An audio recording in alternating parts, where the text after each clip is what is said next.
I am here. I'm gonna be joined maybe pretty soon, but I'm having some technical difficulties, which is why we were a little bit late getting into the stream and haven't really gotten this part situated yet. Um, but I am going to really quickly just bring in Festivan's stream for us, and then after that, or I'll continue to troubleshoot over here on my own. But we're gonna be watching Preston for a little bit until I'm able to get that set up. Thank you all for your patience in the meantime. I really appreciate it. And let's hang out with Preston, but we're not gonna necessarily hear him too much, just because of like copyright and stuff like that. So I'll keep music on in the background. And with that all being said, we are actually ready to go in game 1. I'm gonna turn off my mouse also. I don't know what the freak is happening over here with my stuff.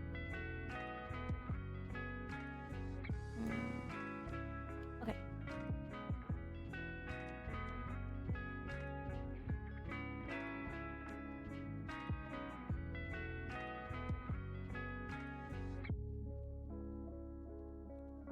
Alright. Oh! I have to get the in-game overlay also. So give me just another second for that. Thankfully, Prestivance has his over here in the corner.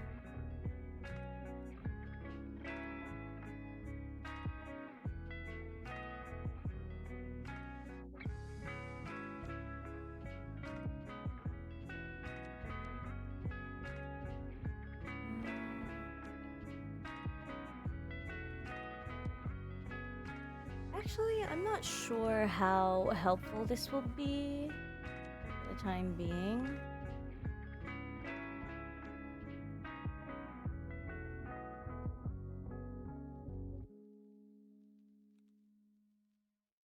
It seems like Festival only has game sound also, which is good for me, so I'll go ahead and bring that audio in, and then if it gets too much, we can take it back out.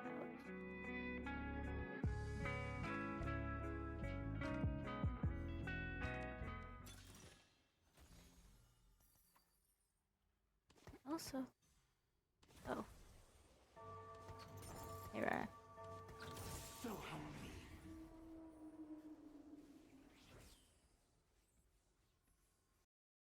And we're gonna get a pause.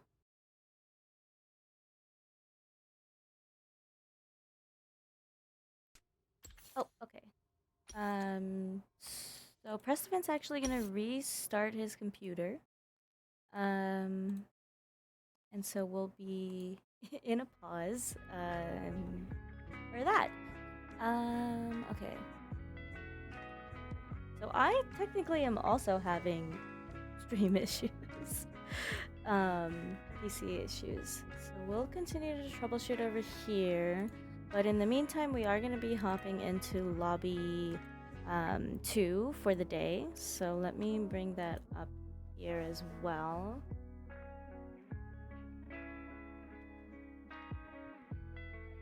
And we can take a look at our lobby for the day.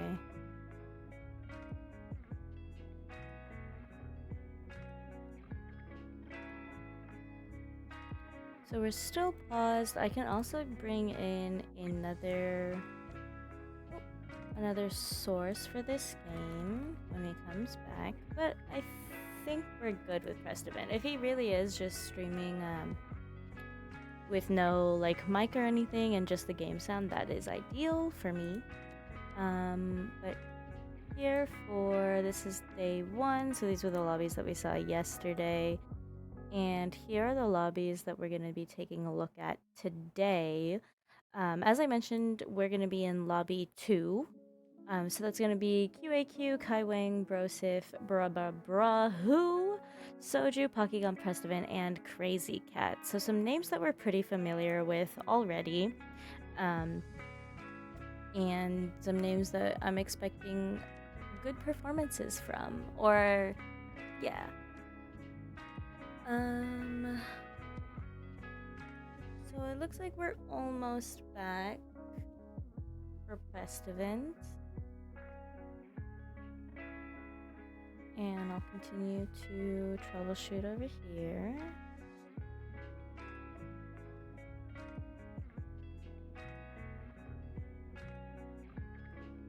And I'll go ahead and just break this up while we wait, so that you know I'm here. So what is going on with my game?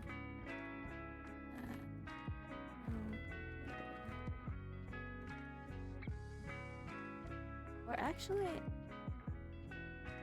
maybe it's just my computer. Because the display was open earlier. Wonder if that did anything.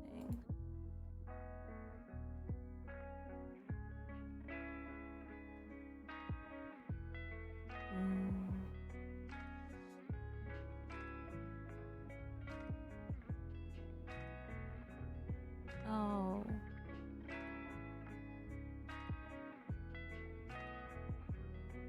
Was it that? Am I good now? Oh my god. Oh, wait. Oh my god. I'm good now. Something about what happened earlier on something.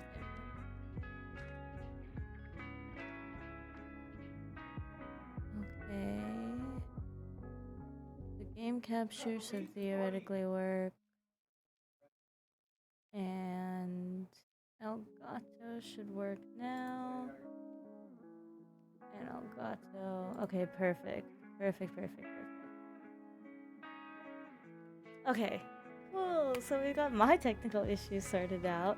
Now we'll just wait for Prestivant to get their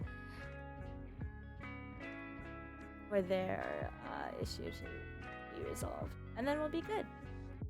So yeah, I think we are almost there. They are doing some ready checks right now.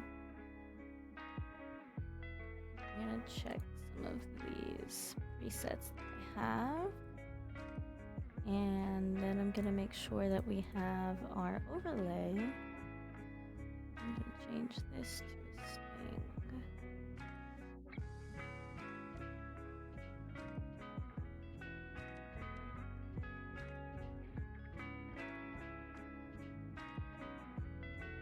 Okay.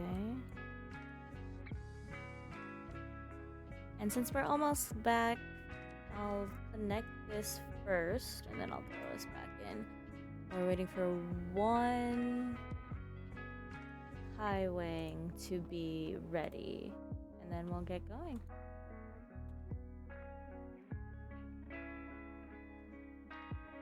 This is now connected. Awesome. Alright. We're still just waiting a little bit here, and then we'll hop in.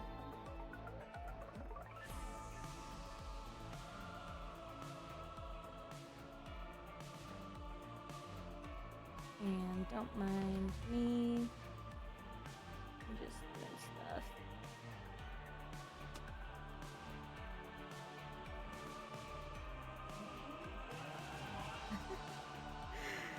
Okay. So a few things this morning. Also, to loop back quickly on... Oh, shoot. I just closed that.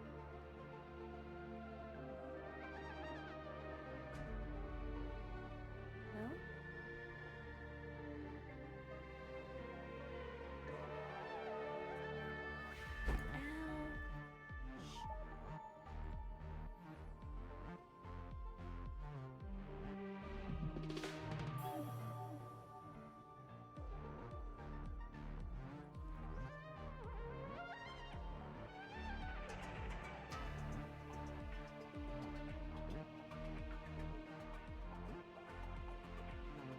I'm gonna close the door because I can't.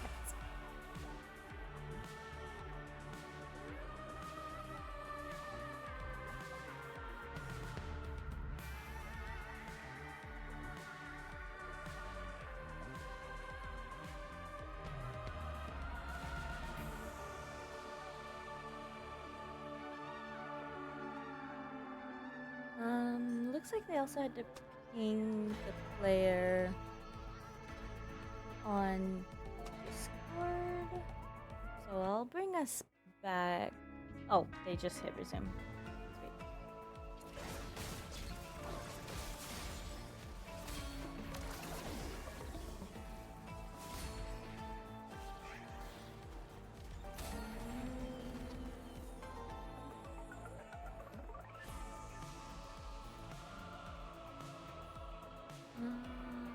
Rose still fighting.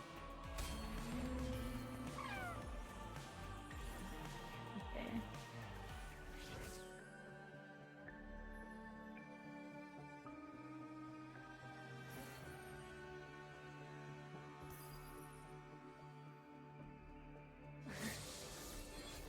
Frame 1, my cat just decided that she's gonna be in here. Okay, so we've got the chance to get gold here with this Arbiter. That should be looking good. We'll see if anybody else is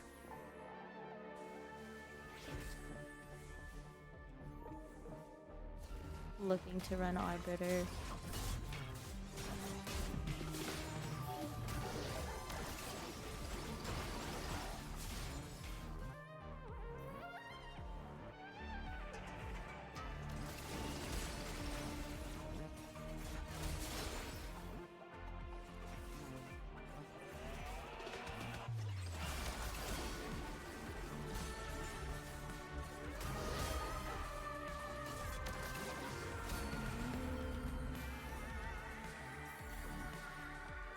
Meanwhile, our altar is going to be these health and attack speeds. So we'll see what's going on over around here as well. Who was also looking to run Primordians, just like our guy Prestivant here. Got a few Primordian starts then.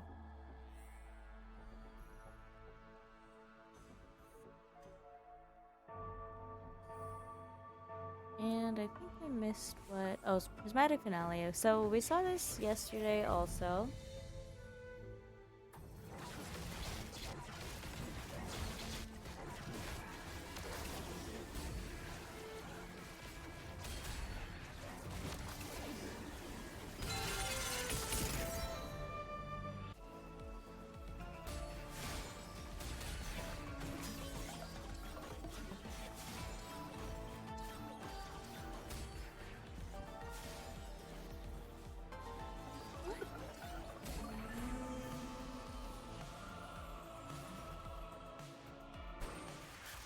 Okay, and our gods for this game are gonna be Yasuo and Evelynn. I know Invective wanted to see Yasuo yesterday, so we finally have them here.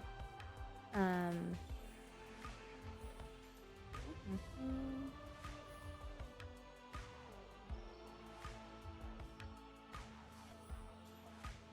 Oh. Close up.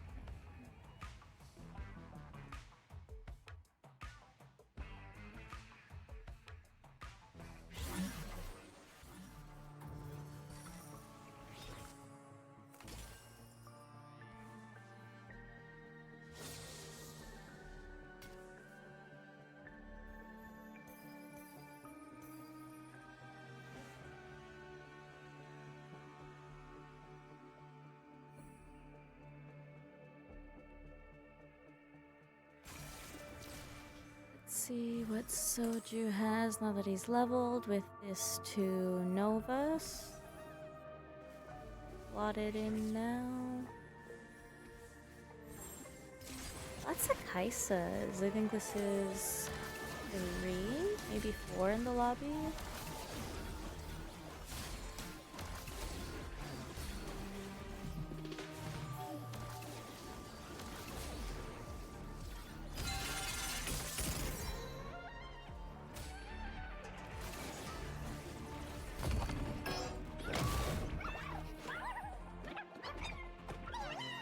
Okay, we might have a Groover here as well.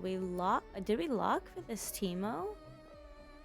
Because we have an Ornn and we have the Gwen in now. Just Fitting we don't have the Gwen in now.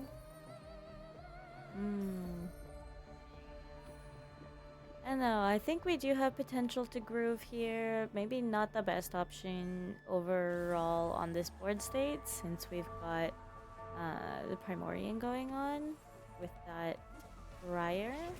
And we're still sitting on a lot of pairs, so I wouldn't be too surprised that we don't commit to any of these until we have another 2-star available to us. But we're also not... I was gonna say we're not too far away from leveling, but we're already 5, and I just realized what stage we were in. So I wouldn't expect an early level here either. Oh, and Cluttered Mind, which is why the bench is full.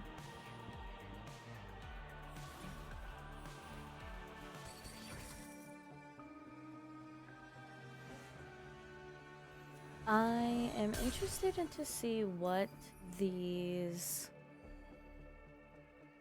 Kaisa items are gonna be in our end game. That's super interesting to me.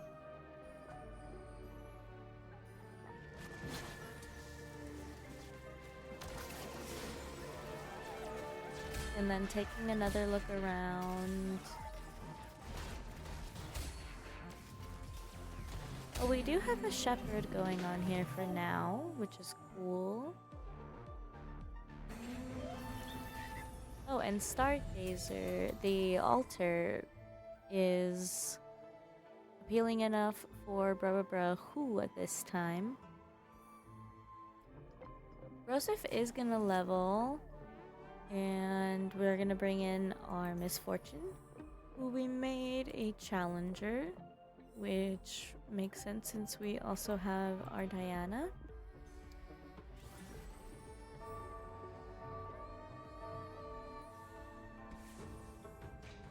We don't have a 2-star Jax yet here, but we do have the Talon with the Divine Judgment.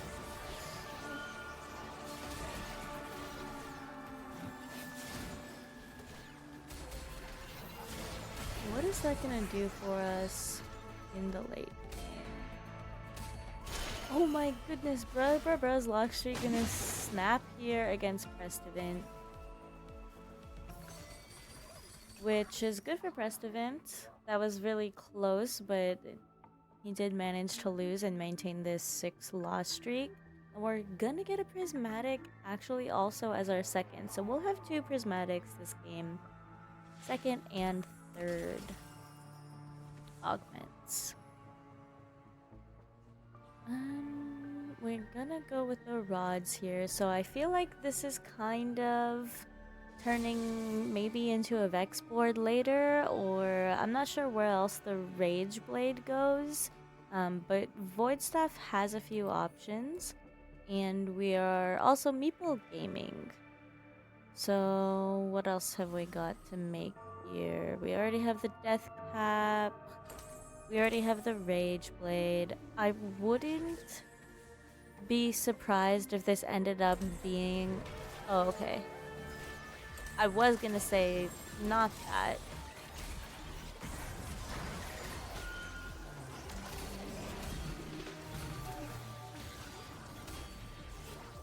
But that's all good. Not enough to get to this Ornn, so that's unfortunate.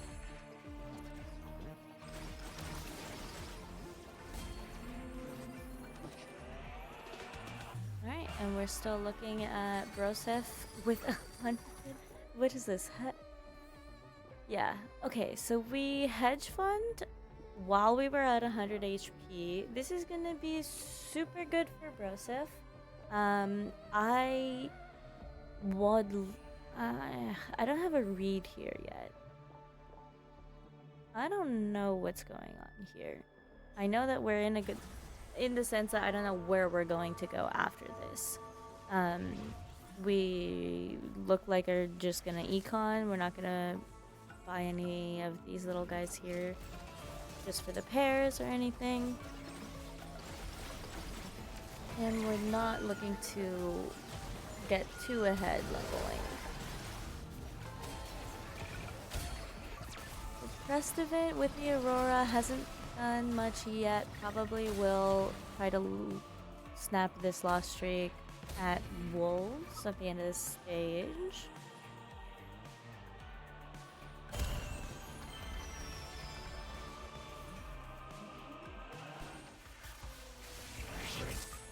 And we'll see what we text Steamroll. I was hearing about a little bit yesterday. Starlight as well. Starlight with the mana regen, and our Arbiter, I think, was a gold. The Stargazer is Alter.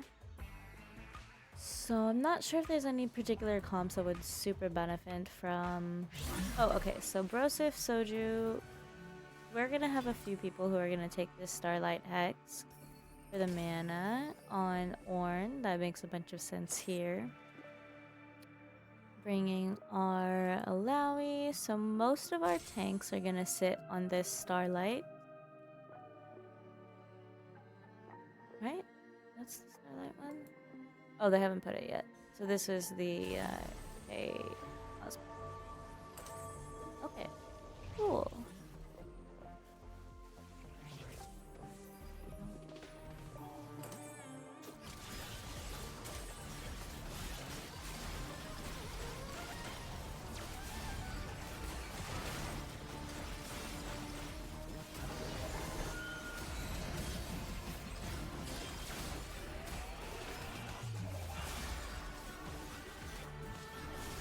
Looks like we might have Robin joining us today a little bit later.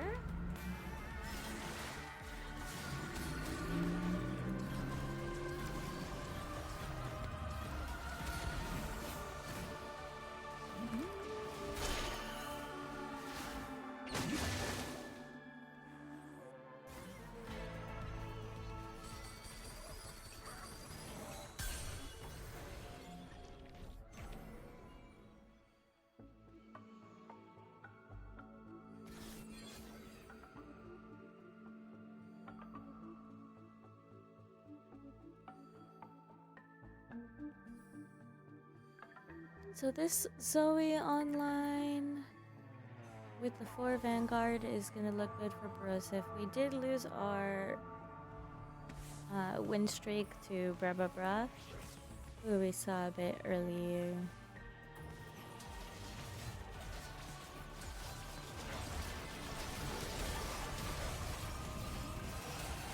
Marauder emblem on the Kindred. I feel like this isn't too surprising as a holder.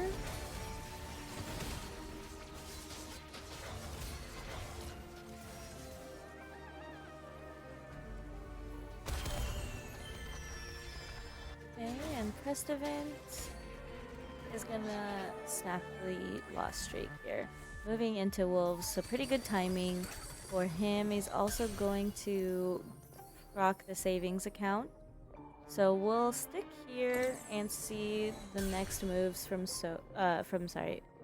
Prestivant. With the 4 Vanguard and the Shepherd, so I believe we'll want to look for a LeBlanc. We might just level and look for Sona? Question mark? We already have... Yeah.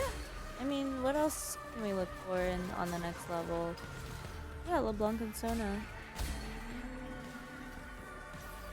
Okay, let's see these roll downs come out.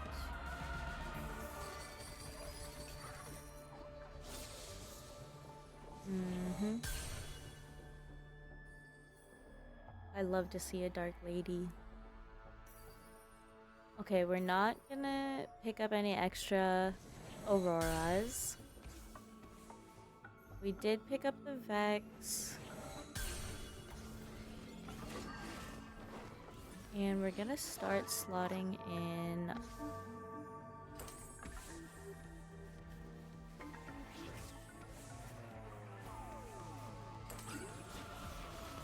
Okay.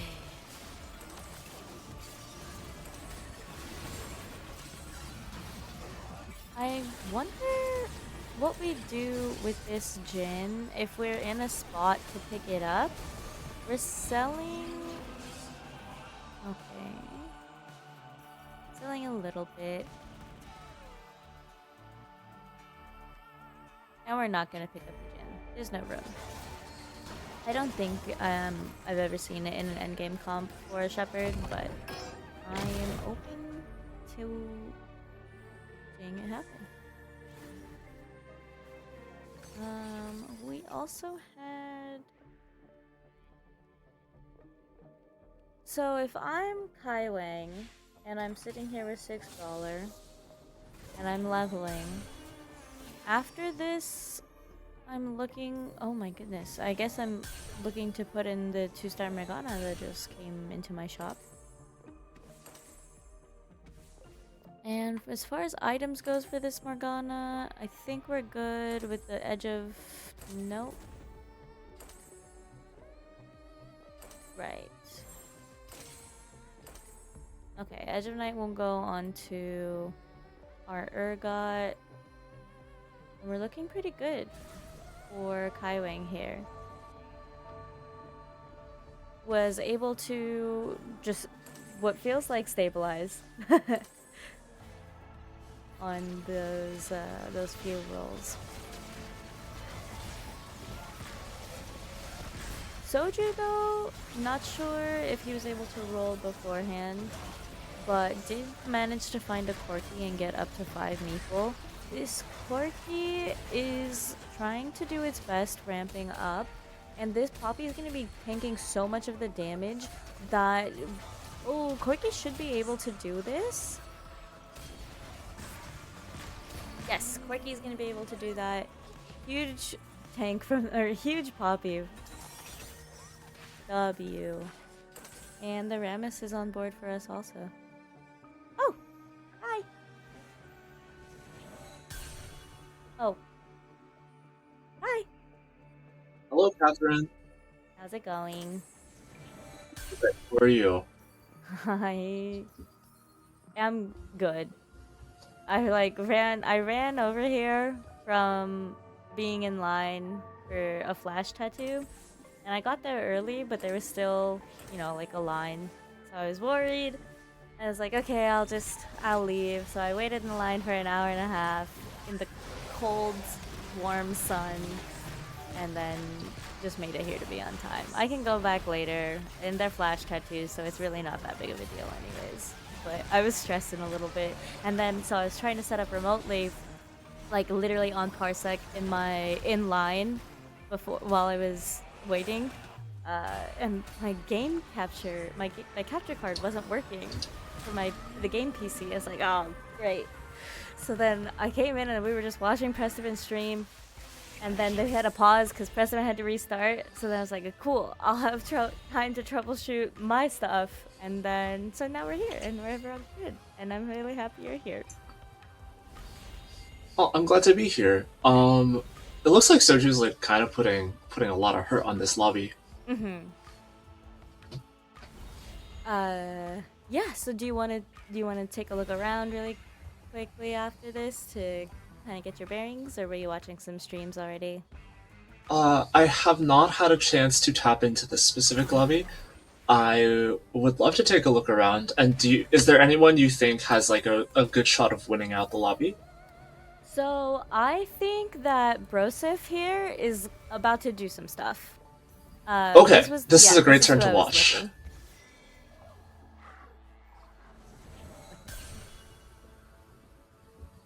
So I don't remember where exactly we started, but I thought we were going 5 Shepherd. Looks like we're now leaning into the Vanguard. Yeah. I guess this is not like a terrible roll down, but I think he's expected to hit a little bit more than he did. And it wouldn't surprise me if we still lost this round against the Zaya, who looks like kind of intimidating right now. Mm-hmm.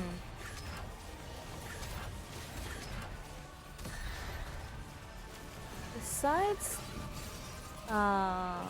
Brosif, I also had an eye on Festivan. He did win that fight. So we'll take a look at his board next. Oh, we're grooving! I'll stay here for a second so we can see the groove. We're grooving. Yippee! Crazy Cat looks like they're not going to live for very much longer though. Yeah. Okay. So on board with Prestivant. Oh, maybe this was the 5 Shepherd that I was thinking about. Okay, that makes sense. Mm-hmm. I think the really good thing for Prestivant is that all of the hexes are really good for this situation. Mm-hmm. Like I think that this just complements all of the itemized units very well. Mm-hmm. But you can't. At least to me, it's very hard for me to believe that you can take 4 rods and 4 belts and be in a position to ultimately win the game. Mm-hmm. Because I feel like Go ahead. it's just like not serious. It's not entirely serious. I feel like Soju is already in a better position with like plus 8 TGs. Yeah, it was definitely. So we popped in right after Prestivant had done the savings account, and I was like, okay, we've got a bunch of gold, we've got some items, and then it's like, oh, we have the rod augment. So I definitely thought that we were gonna lean into what would be, sorry, the Sona and LeBlanc there. And that's kind of Gotcha. where I left it. And then we came back and seeing that kind of still be the same place. I mean, I like Five Shepherd. My Mm-hmm. my limited experience playing it has more so been with playing around Leona 3, Mm-hmm. but it still seems like it would be really good. I feel like Broseph is finally stable, which maybe it should have happened sooner, but like at least it finally happened, and we don't have any like glaring weaknesses either. Yeah, I would feel pretty comfy with this Bard and Sona the way they are. And yeah.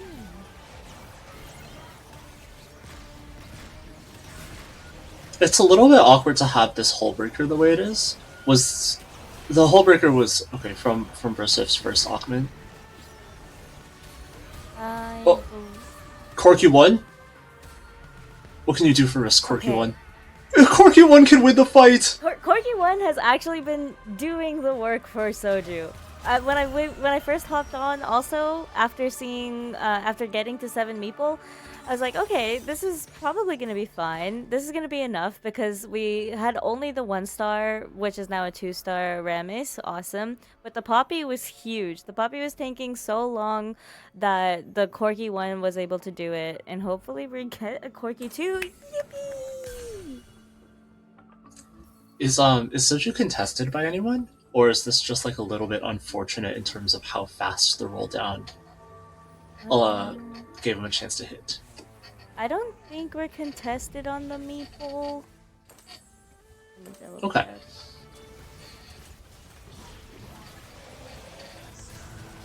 I feel like that makes sense. I feel like 2 people playing Corky is usually a recipe for like 5th, 6th.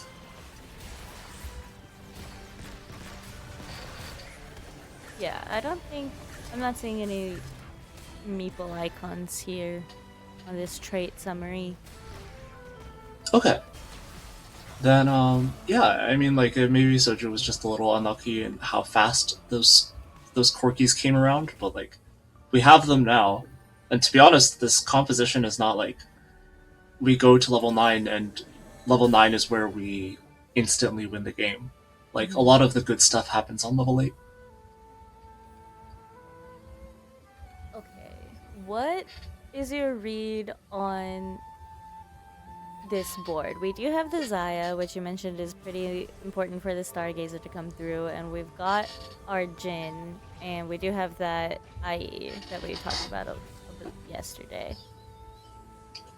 I don't really know a lot about the stats here, but my inclination is to say that this Yasuo's blade work the stats might be good, like or the base stats on the item might be good, Mhm. but I don't know about the like average placement or the delta of having this item on Zaya because you already want her to attack a lot, and she has so many attack speed items that I feel like Yasuo's blade work is not adding that much to her.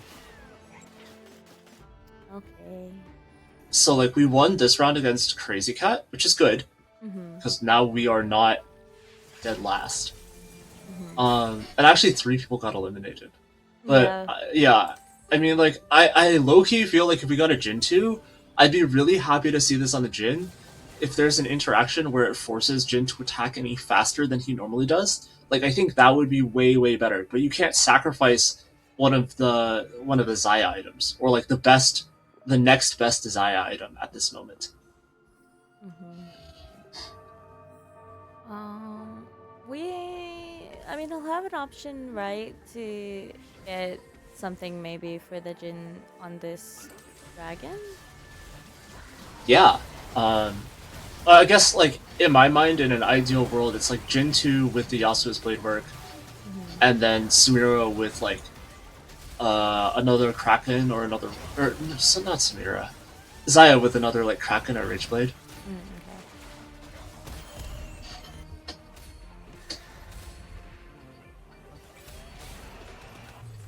Oh.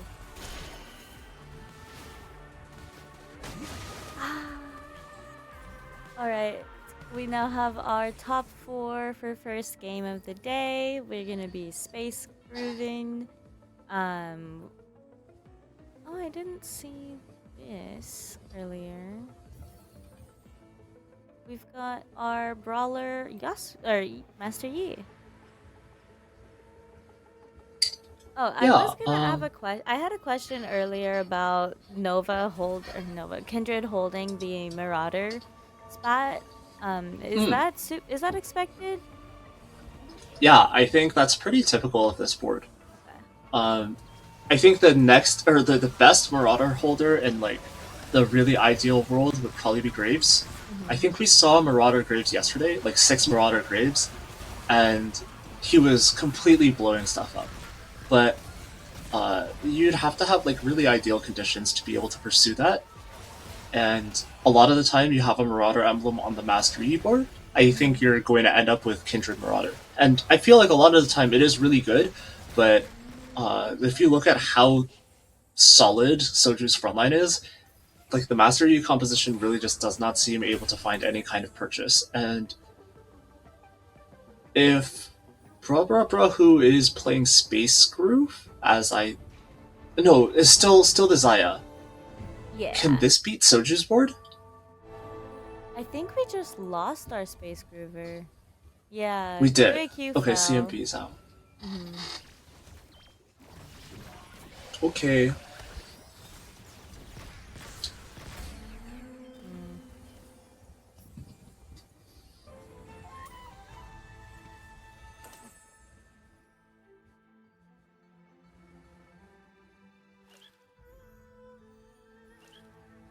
So we're looking for Jin 2.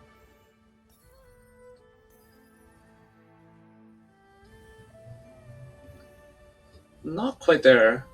Yeah. If we lose this round, we will have one more round versus Soju. Mm-hmm. And then I guess like the other big thing is that we do have Blitzcrank 2 now. Mm-hmm. Um, my expectation is that if Pocky is like at a similar power level, this positioning looks really good for Pocky. Like we're not gonna get stuck on this Tom Catch for too long. Mastery maybe has a chance to wrap, but Loki, the Kane was able to stall for a really long time, knocking up the Mastery, and I think that Mm-hmm. could be pivotal. Yeah, especially opening up for Maokai to just stand in front of these these AD carries and just tank them. Soju also lost against Barbabrahu. Okay, so the Zaya looks good, and the Blitzcrank is really good. Um, yeah, that I am interested to see how this plays out. Maybe in my mind, I'm underrating the Yasuo's blade perk. Mm-hmm. Um, but we do have the Jin. We do have the Jin too. Okay. I think we should be fighting Pocky for real. Oh no, It's Pocky Pocky Ghost. for Ghost. Um, It's gonna be Master Pocky. Yi's in a crazy position. Does Corki get to kite away? Yeah. Now Master Yi might just be stuck on the Rammus. Yeah. The Rammus that goes down. Mastery's on the Corky now. Hello. Oh wow, it's really close. Okay.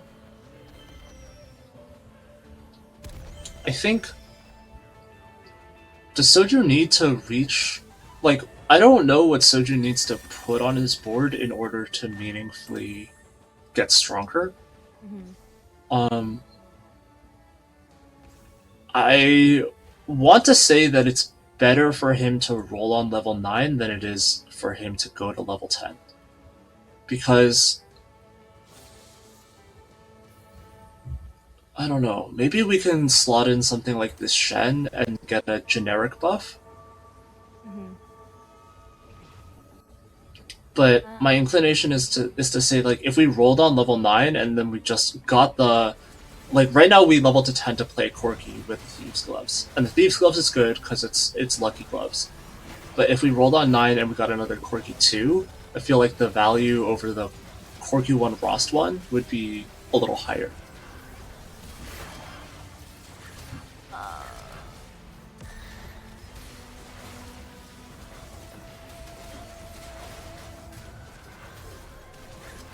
Wow, this Tom's really living forever, isn't he?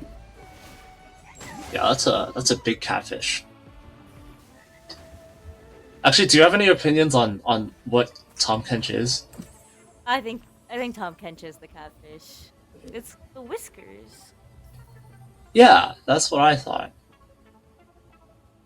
I Wait. mean, like, it's not crazy to call him like a toad or a frog. Well, there's a cat. Yes. Sorry, that's kind of. I was. I'm just. She's never like this. This is a new experience. Hello, cat. Oh. Yeah, she's really never up on here while I'm on my computer, except for today. I see. She's a TFT gaming. Yeah. Um. Well, judging from what's happened in the previous fights, maybe Bra Bra Bra who just has the win over Soju here. Mm-hmm. Yeah, maybe not that close. I think like I really might have been overrating or underrating this Yasuo's blade work. Mm-hmm. I'll have to investigate, but it's definitely something that's worth considering.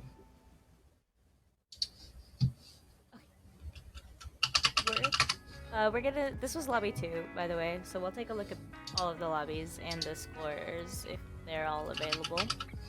Um. Yeah. This is so. She's so cute.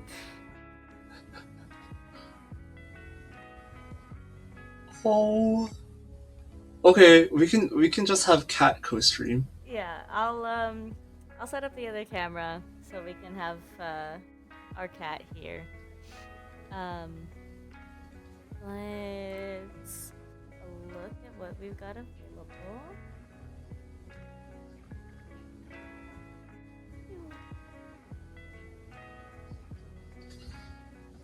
Okay, okay. So there was a log, like a big log jam at I think 31 points at the end of yesterday, right? Yes. And now we're seeing some of the players who were at 31 points start to break that up a little bit. I think Cam is still not going to break the top 8 just yet here because only managed to get a 4th place in the 7th game. And there are a lot of other players with that point total who still have yet to be scored.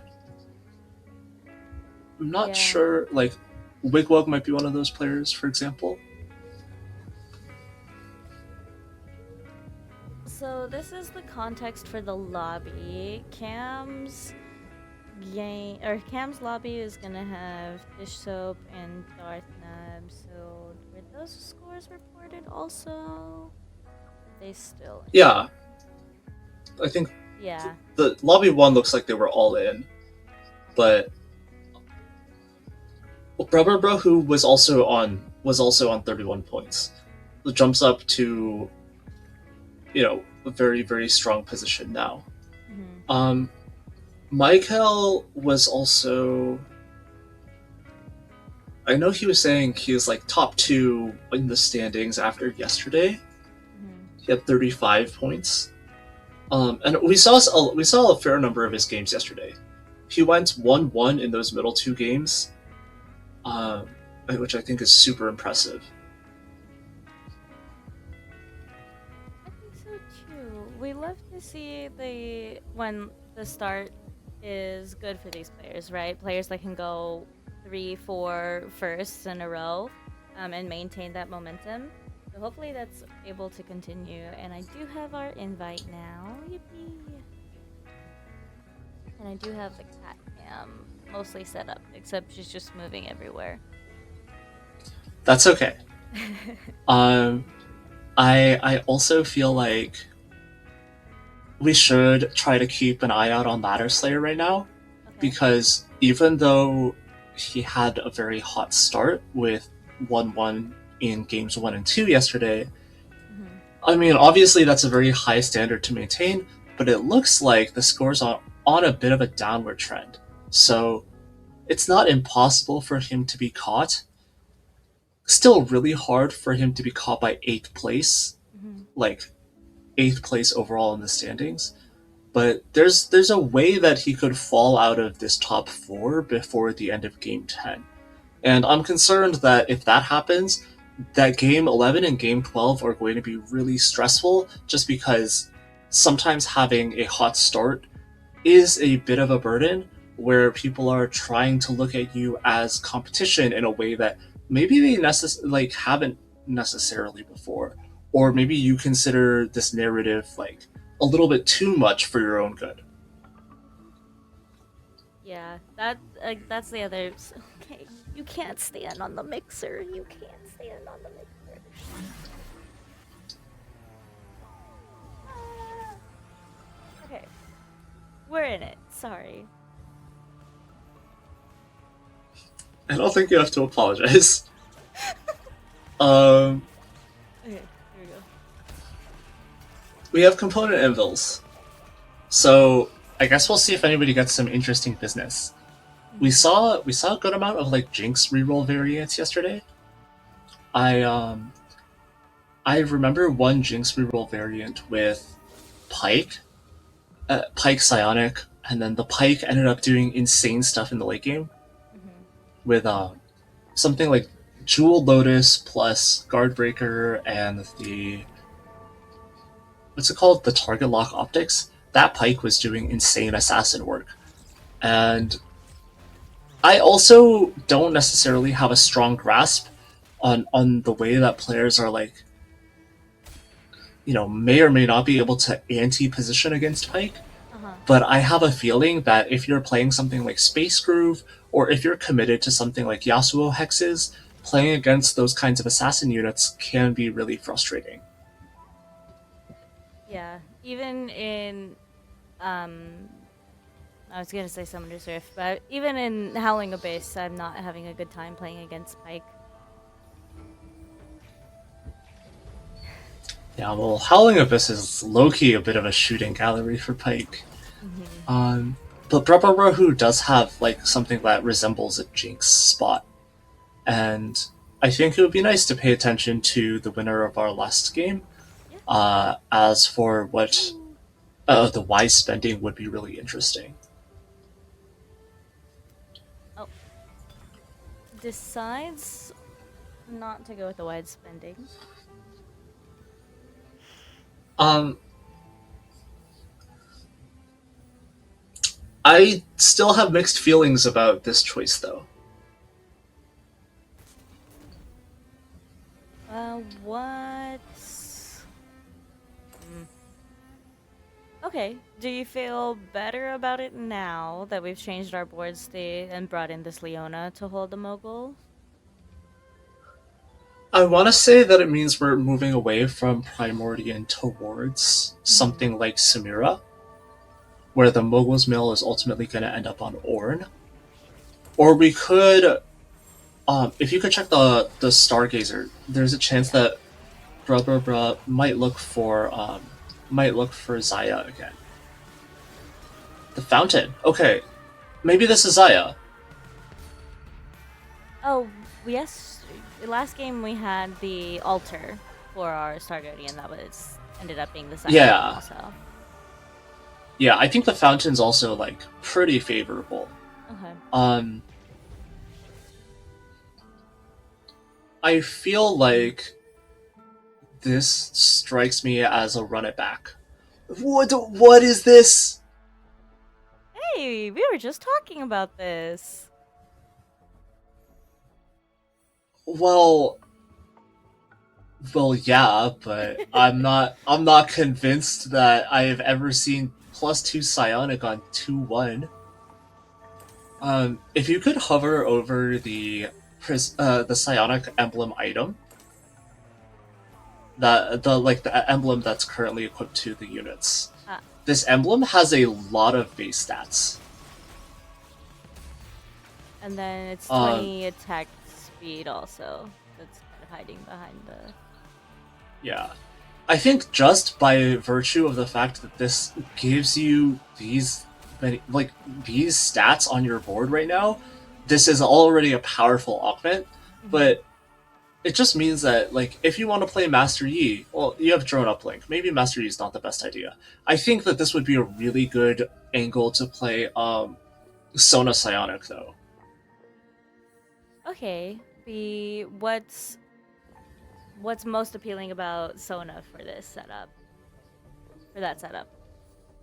Um, okay, I would say that I think Soju is going to get off to a win streak in this stage. Okay. I think that he can do a pretty good job of leveraging that into some kind of like fast nine adjacent spot. Mhm.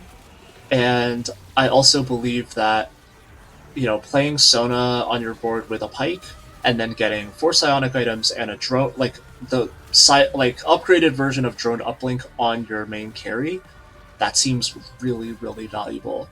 And then as far as I can tell, slamming the Nashers and playing for Jeweled Gauntlet, like this is not quite as good for Victor as it would be for Sona. So if we're looking for the highest cap, if we're looking for, we have to play to narrow the field and make it to the end of the day and get more points than everybody else so that we can advance to the final lobby, I think Soju really should be playing for Sona cap. Mhm. Well, I do like Sona, so we'll check back in later to see if that's what ends up happening. I was Um, gonna say about Asol. Have you seen Aurelian as a god presented much in your games? I have, and Oh, I have lost you.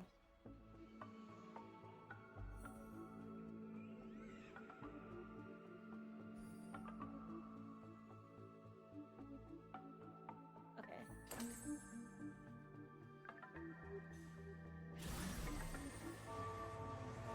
Mhm.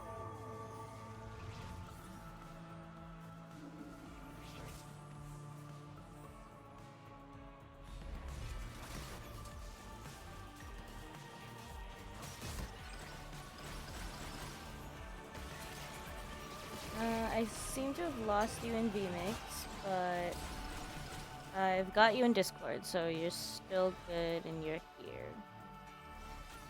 Okay, I'm reloading. Can you hear me in the vmix? No. That is so strange.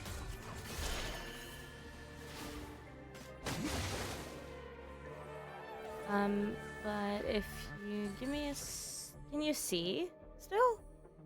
Yeah, I can see. Oh, that's super strange. I can see, but I'm not getting, like, my inputs are all gone. Mm, Uh, okay.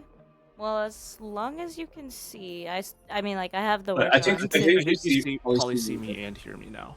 Yes, I do see and hear you now. Awesome. Thanks.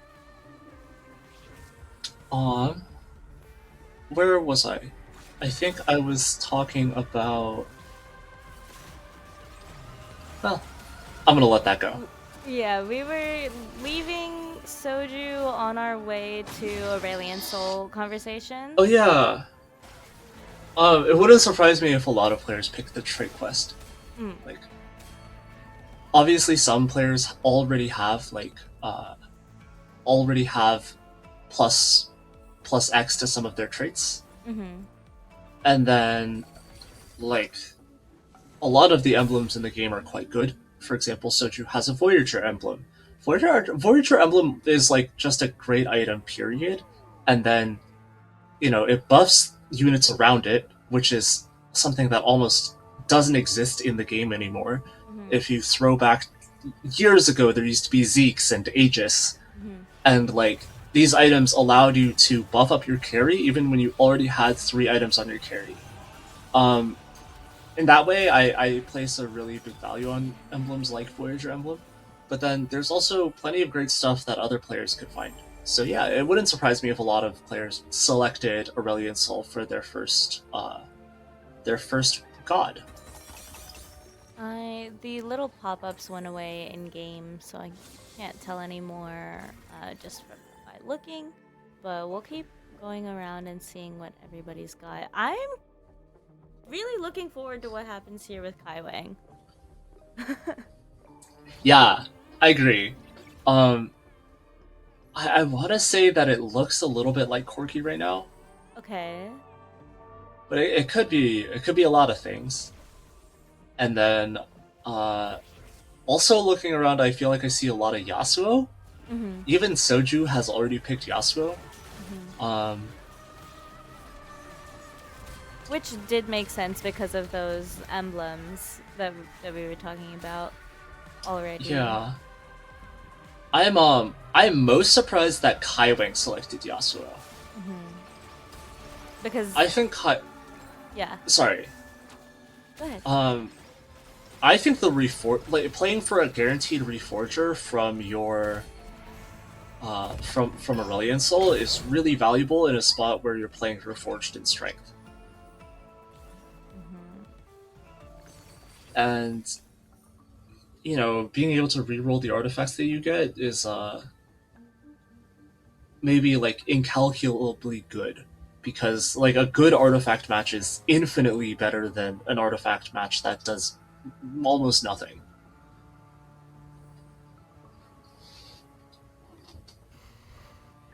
Yeah. Oh, it definitely feels like almost nothing as far as the state that we're in now. So we'll keep looping back to see anybody that you wanted to check up on right now. Um,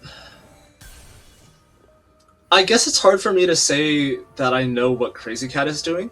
Mm-hmm. Like, maybe this is Lulu, but I'm not really partial to taking Slammin as our second augment if we're playing Lulu.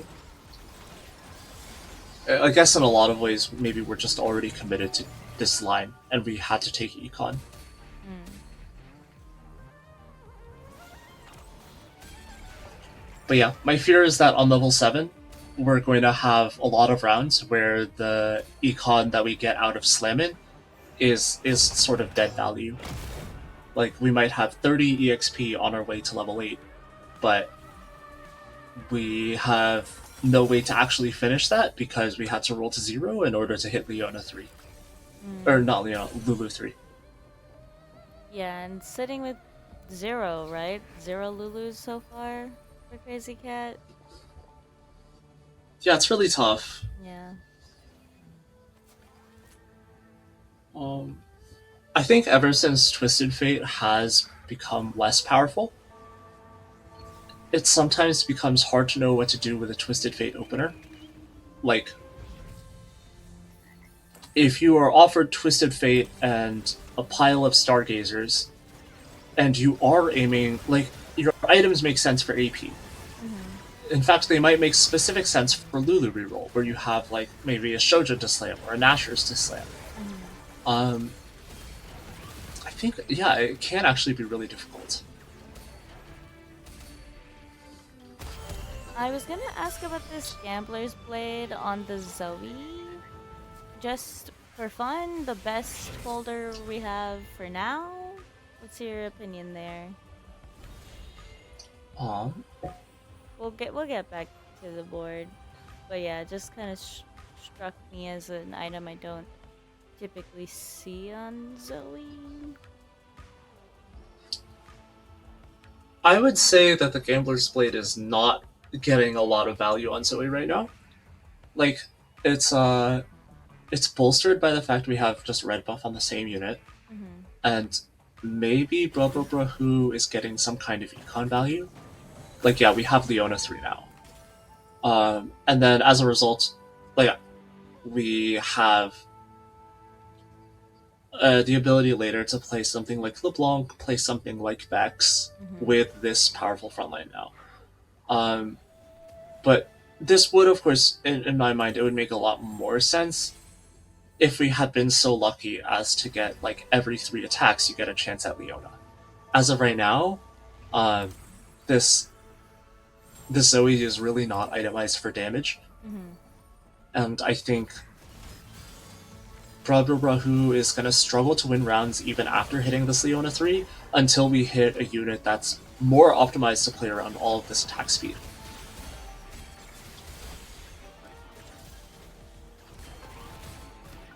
Alright, I'll be looping back to see what unit that will be for Brubka.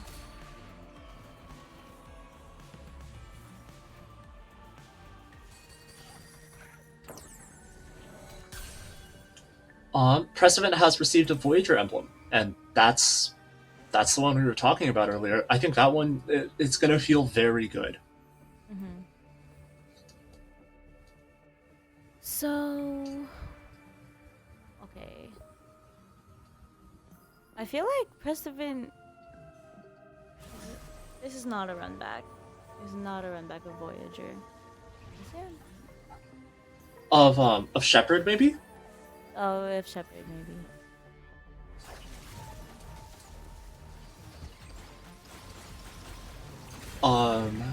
Yeah, so if Precedent loses this round, and Precedent does look like he's gonna lose this round, he will be able to cash out another 100 Anima as well.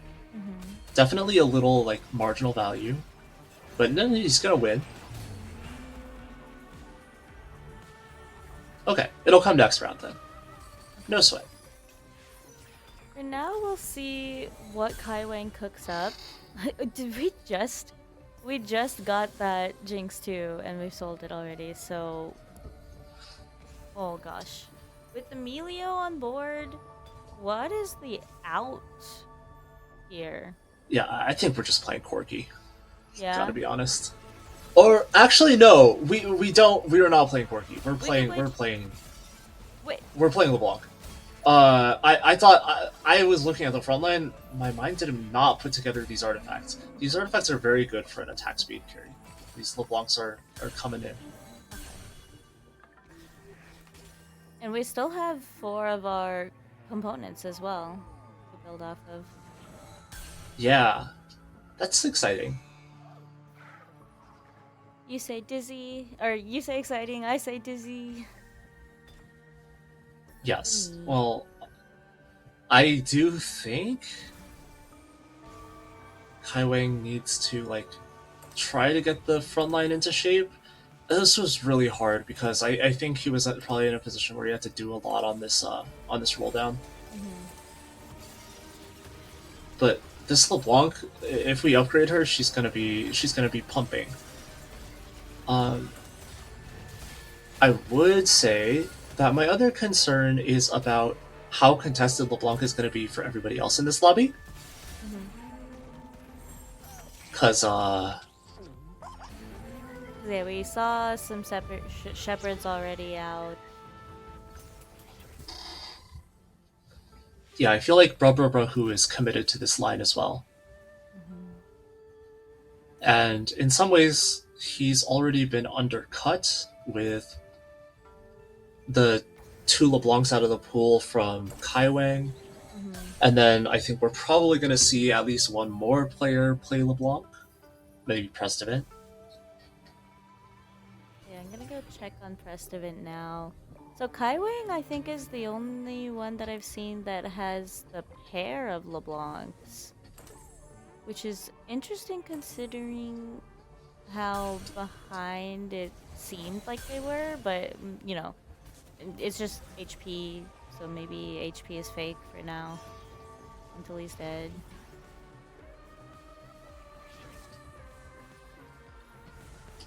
Yeah, and Kai Wang just kept rolling. Yeah. So all the way down to 0 gold. And forgive me, I'm a little surprised. Sona's no longer on our board. I don't know. Was the Sona on board for Kai Wang earlier? Yeah, Yeah, I it believe wasn't. Kai Wang hit Sona on the roll down. Maybe sold for this ASOL 2 that also came through in that roll down. Well, as of right now, we are committed to this sort of flex front line. And I will say one big difficulty for Kai Wang is I'm not sure another Leona exists. Oh. Not only has Kai Wang probably not selected Arbiter yet this game, Uh-huh. we Yeah. might not even have a chance to play Arbiter this game. Oh. That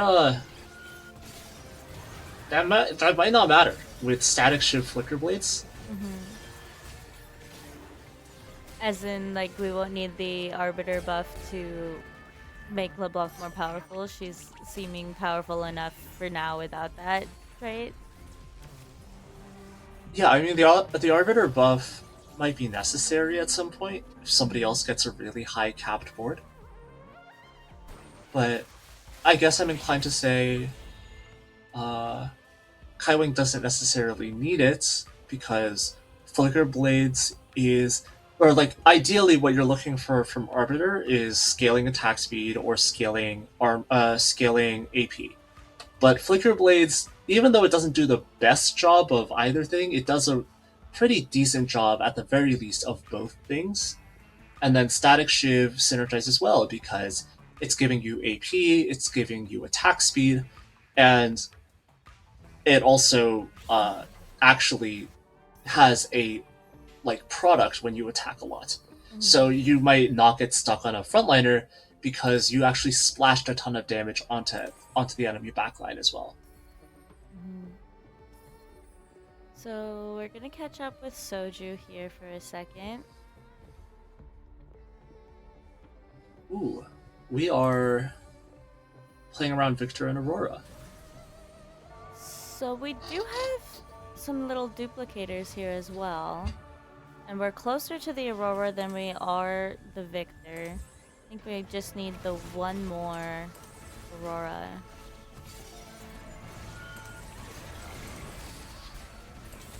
And I would not mind if Soju just hit the Aurora 3 and moved on. I think we're really far from the victors.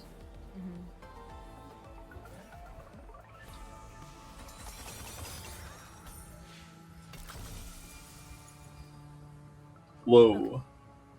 Those are good items. Yeah. I genuinely did not think Crazy Cat had the ability to push to level 9 here. But Yeah, we do have that ability. and we didn't even move into Lulu like we thought we might have earlier. Just must not have seen it at all. Must not have seen it, and then we're also not like we're not positioning our hexes for the fountain positioning. So like that middle hex is actually the hex on which Crazy Cat placed the frontline hex, the cryo hex. So yeah, it really doesn't look like we were planning to stay in this after a certain point. And it's a win. It's a win without rolling to 0. Yeah. Okay, we can go back to Crazy Cat, or we can see what Brosif does to climb out from this position. I'm open to either. Okay. Can you remind me with a quick peek around the lobby if there is a Samira player? Someone who's contesting Ornn.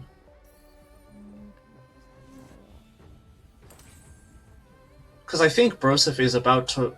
If not, Brosif might be about to roll down and hit like everything, and that spot looks like it can win out. Misfortune has the very best artifact for her, the Dawn Core. Okay, I took the little units summary up. Oh, it's looking good. Worst case scenario, we can duplicate the Ornn here and be safe for this upcoming round. I think ideally we hit the Diana or the Ornn and then we duplicate the other one. Brosef has 19 HP, so we can live one more round for sure. And it's a gamble that you could take, but he's not going to take it.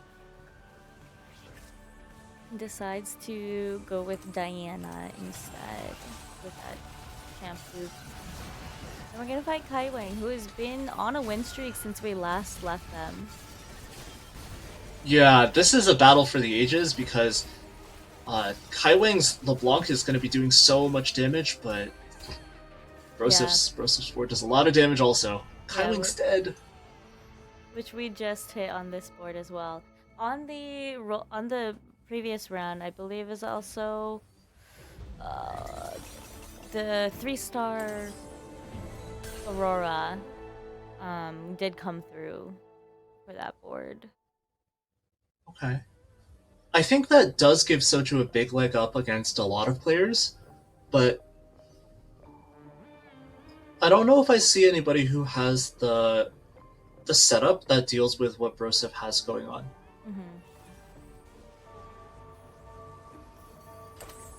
Okay. It's really crazy to see. Get LeBlanc too.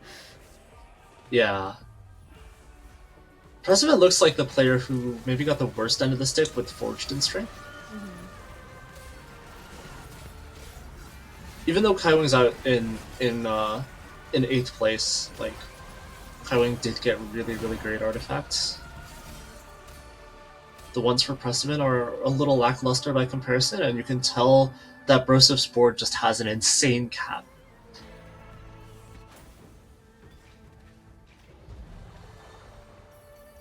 And Brosif's board continues to get stronger with now the 3-star Urgot coming out. I'm a little worried here about our front line. I'm very worried. Yeah. Wow. So there was an Ornn contest out there, and the Samira was already on board, but not like digging much deeper.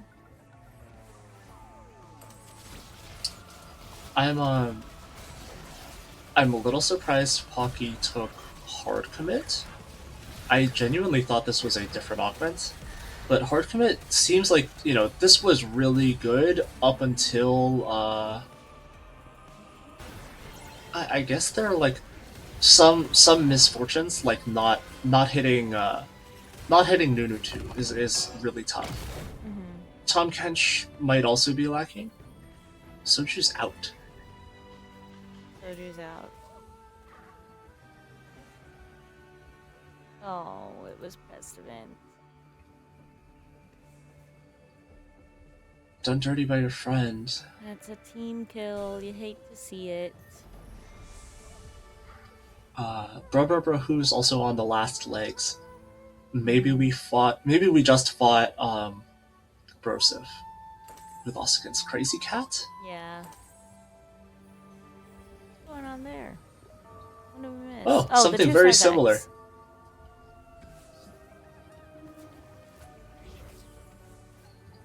Those are really insane artifacts. I think I'm gonna say that a lot this game.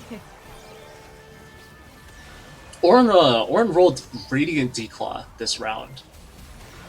That feels very intimidating to me. Yeah, our Vex is not gonna be able to punch through to him. It kind of strikes me that despite having all of those artifacts, I'm not sure if Crazy Cat has MR Shred on the. It's on the Blitzcrank, but the Blitzcrank died.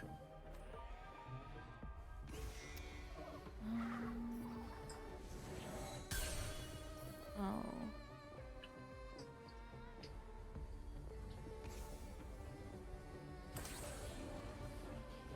Okay.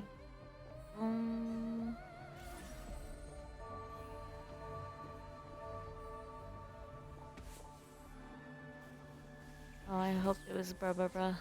We're going to bruh bruh bruh. Who's got another 2-star Vex?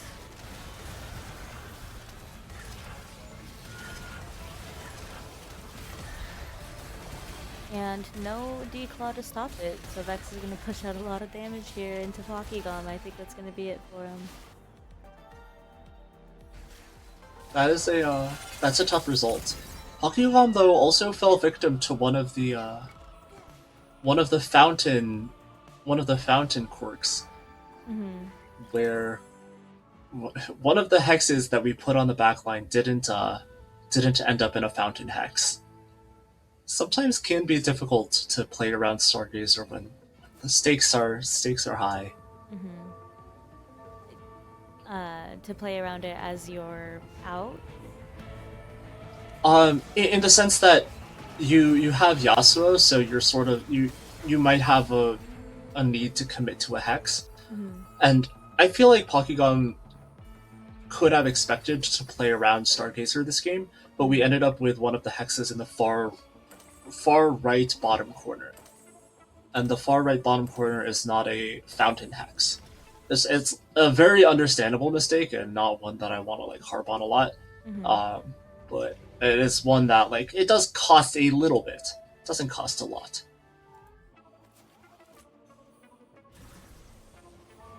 Oh, I think this is actually okay.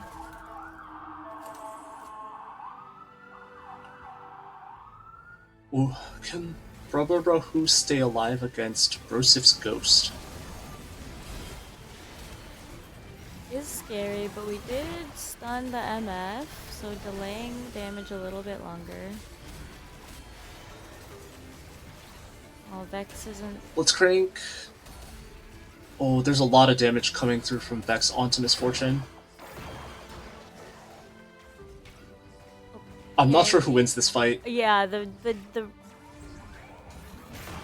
Radiant Declaw is still gonna do a lot here. The amount of healing that Ornn received in this fight is absolutely absurd. Oh, that was gross. Okay. Alright. I mean, even though that Ornn is not like a 5 Space Groove Ornn, does not have that much healing from the trait, if any, but had the Radiant Declaw, had Soraka's Miracle, had Anima Visage, and despite the Blitzcrank having anti-heal, genuinely crazy. It was not even nearly enough. And we have another Kindred holding Marauder, making it to our last fight here today. Yeah, CMB is... Oh, that fight does not look very close. I think CMB might need to play for some kind of surprise forecast. but we went to level 9 Yep. or level 10. It just strikes me that I'm not sure there's anything on this level that can win us the game. Yeah, compared to what Brosif's got going on with this stacked up Ornn and this MF that's doing a lot, I'll keep an eye on the Urgot this time because I think I lost him in the last fight. Urgot's maybe the weakest link, but Hmm. on any other board you would be happy to celebrate this Urgot's contributions as a main carry. I think Ornn might do more damage. Crazy to Uh-huh. say it, in at least some of the fights.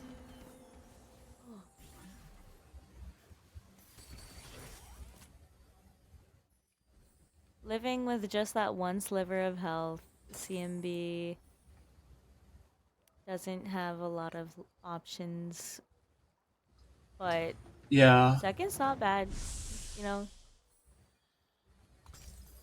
I think one thing maybe you have to try is like you might have to try to get the best case scenario for your fight. Mm-hmm. Definitely like oh, it's so tough because there's really only one unit who can use the Storm Hex. Something like this could do it,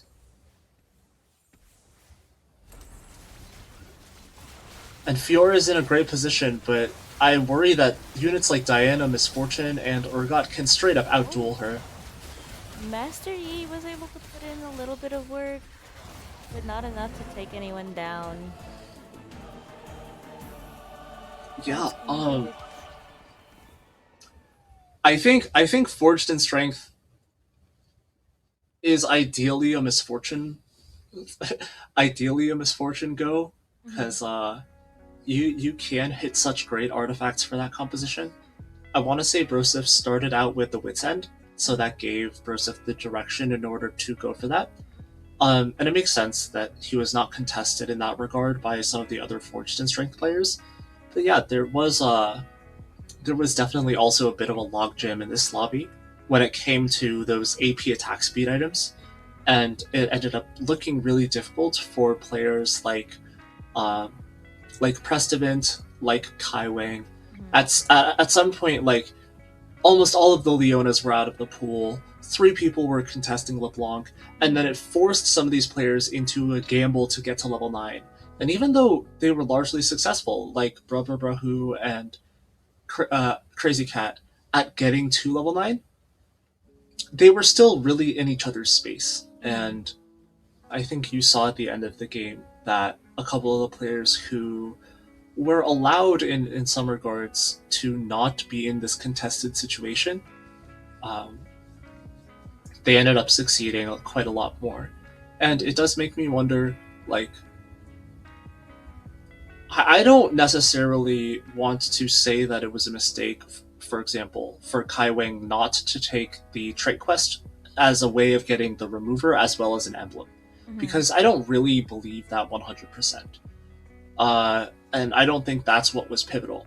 But if you do end up in the very, very specific situation where your Forged in Strength puts you in a 3-way or 4-way contest, you might never see a Leona when you are trying to roll down for LeBlanc. Is it worth it in like the perfect like player kind of sense Mm-hmm. to have given yourself a way out?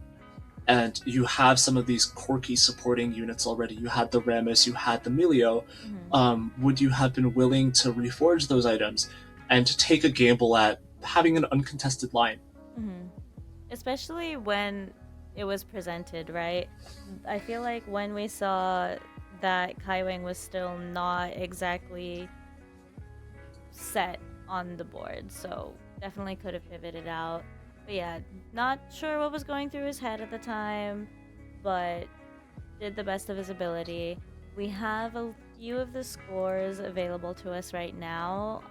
It looks like Millennium Fox and Wigwug and a few others still need their scores in, but I think you'll be happy with the. Oh, I'm sorry, not happy.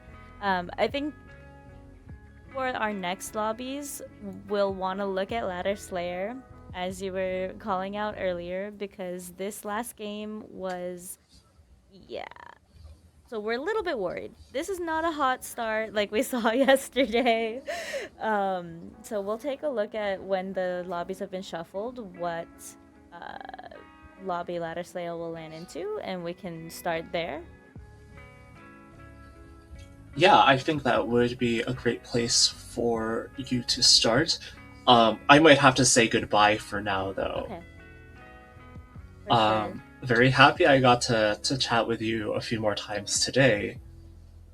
But yeah, I mean, I genuinely hope Ladder Slayer is able to turn it back around, Mhm. because it would be really like, it would be a moment that he could look back on, Mhm. not just this tournament, but basically for your entire career as a player, to say, I got off to a hot start. You know, my competitors challenged me at the start of day 2 when they realized I had been on such a hot start, or I might have faltered in my form in some way at the start of day 2 after trying to live up to my performance in day 1. And even though I faltered, I came back and I was able to secure my position. But yeah, that top 4 looks really hotly contested right now, and it's a blessing if after 10 games you can take a break and watch the rest of your field compete and sweat it out, while you get a chance to, I don't know, learn something or review your own games, or look at the stats at something that you hadn't necessarily considered. Just the amount of rest that you are able to get from having an earlier end to your day, it can't be understated. Exactly. Well, before you go, do you have anything to say about our players that will also be leaving? I'm a little bit surprised to see Darth Nubbin here as well, and Crazy Cat, even after that performance, I think is not going to be able to secure a spot out. Any thoughts here? I want to say that, at least for some of these players, it looks like it was more of a day 1 problem. Yeah. Just because, like, there were, you know, the way that this ends up working is that you have a very steep hill to climb in day 2 if you were in the bottom half in day 1. For Darthnob, like, I do feel like he turned in an above average performance here with a 1st and a 6th, but it just wasn't quite enough to overcome was a relatively poor day 1. And maybe for Weijin, for example, like, we were already saying yesterday we were a little bit worried about whether he's able to kind of get over the finish line. He ended yesterday with an 8th place, but it happens to everyone. And it goes to show, like, his performance in set 16 was genuinely transcendent. As for this set, I think it's still incredibly respectable. What he's doing in the TPC this set is just maybe not his tournament. Okay, well, with that, I think we'll probably have to wait a little bit for this game to go on, but is that gonna do it for you? I'm gonna have to kick it to break. Yeah, I'd be very happy to stay on longer another day, but unfortunately I gotta go today. It's a pleasure doing a little co-stream again with you, Catherine. Yeah, thank you, and thanks for being here. So I hope you have a good rest of your day, and everyone else stay tuned, and we'll be right back.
welcome back.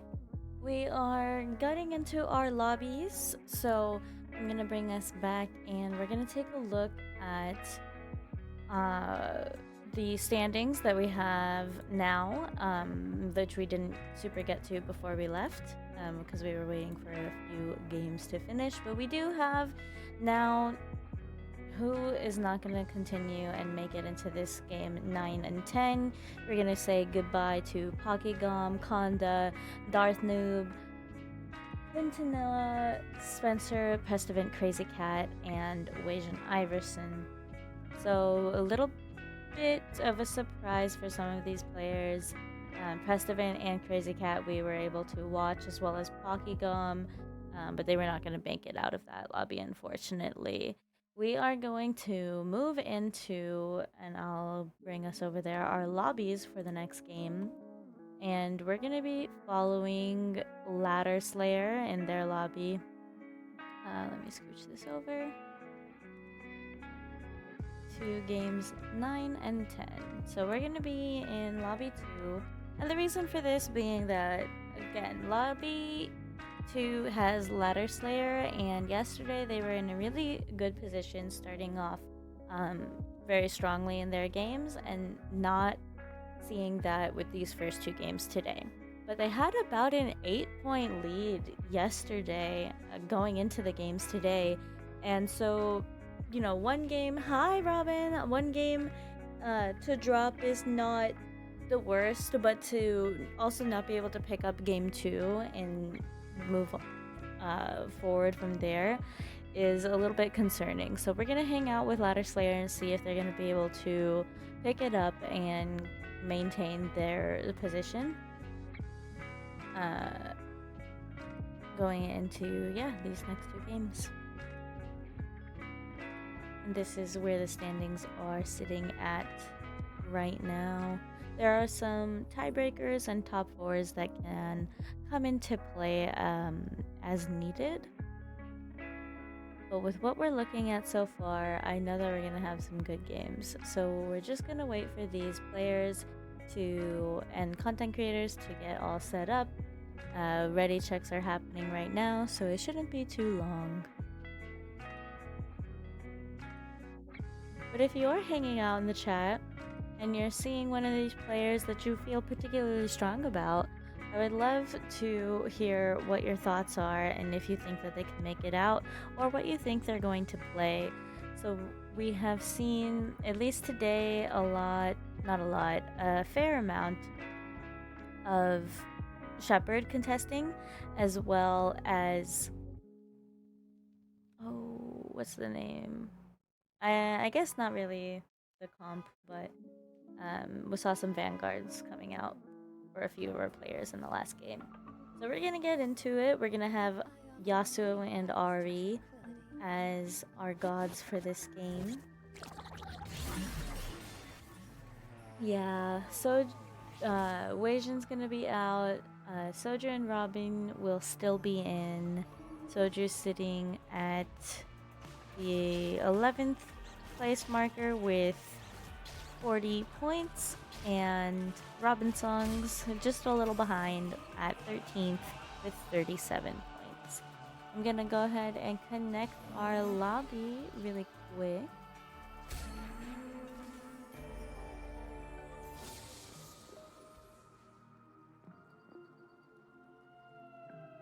Okay, and here we are loaded with our stats for the day. This is going to show their points in that little purple section, so we'll be able to reference that without staying on this sheet. Ah! Hello!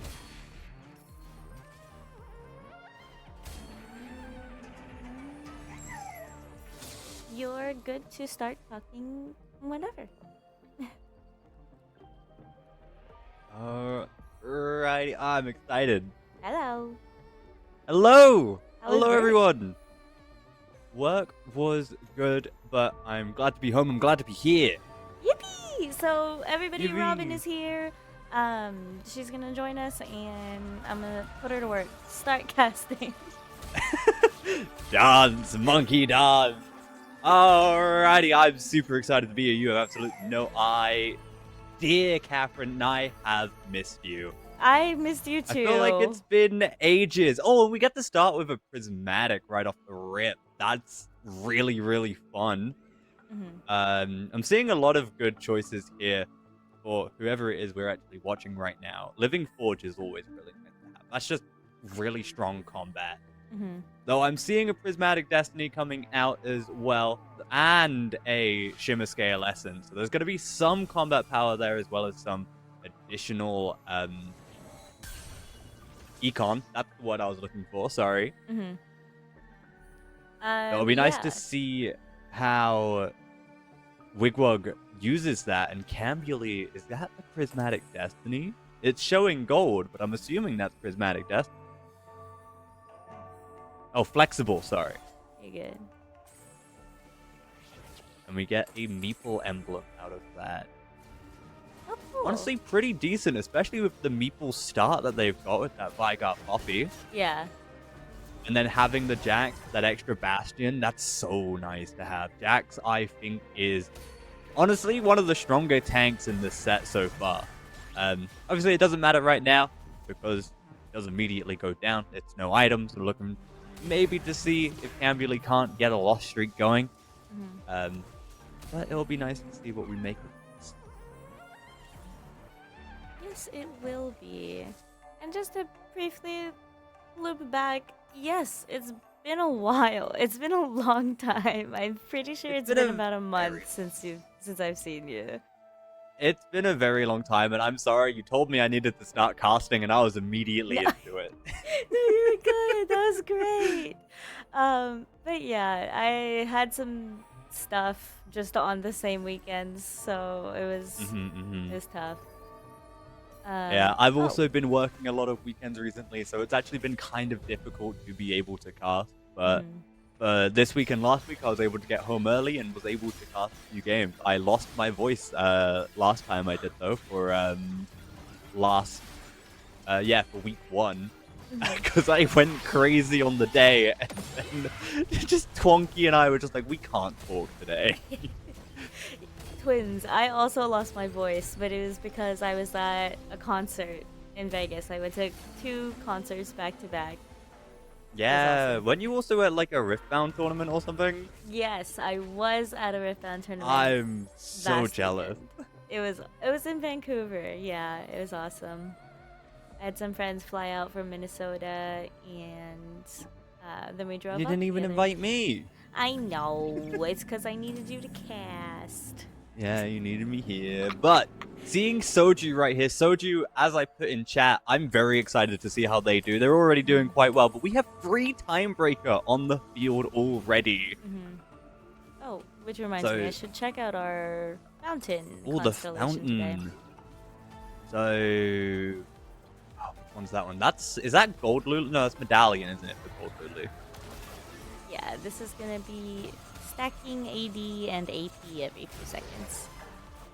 I never see this one be like picked all too much, but it'll be nice to see what we can get out of it. Yeah, from what I was learning from Invective, we might be able to see a Zaya come out from there. And I think our Soju's opponent was also in a little bit of a groove, maybe. Ooh. Oh, we've got free Primordian on the field from someone. I'm not sure who it was. Yeah, I just left. But we'll find him again. Yeah, we will find them again. We get to see the first Yasuo Ari thing. Depending on who wants to have the biggest unit, they'll go for that Yasuo pick. Because having that extra help is insane. I personally love putting it on a Cho'Gath, just because big Cho'Gath gets bigger. Or onto a Maokai if you have that sort of brawler. There you go, it was Cambuli. Cambuli has the free Primordian start. I like this. I never really used the units part of it, but it's a good way to summarize and get a better look. It's much more UI friendly than the carousel one. But seeing it as well, like Cambuli has that brawler Primordian start. Very good start, very good early game power. and being able to effectively get that bard from prior sets, where we get that extra bit of econ from selling those extra units that we don't need. Mhm. Also, So this is a big Alawi. yes. Yes. We did end up going with a shimmer scale here, which we also saw in last game. Ooh, okay. So honestly, we've seen a few prismatics. I'm pretty sure we had like 4 prismatics yesterday, and we've had 2 already today as well.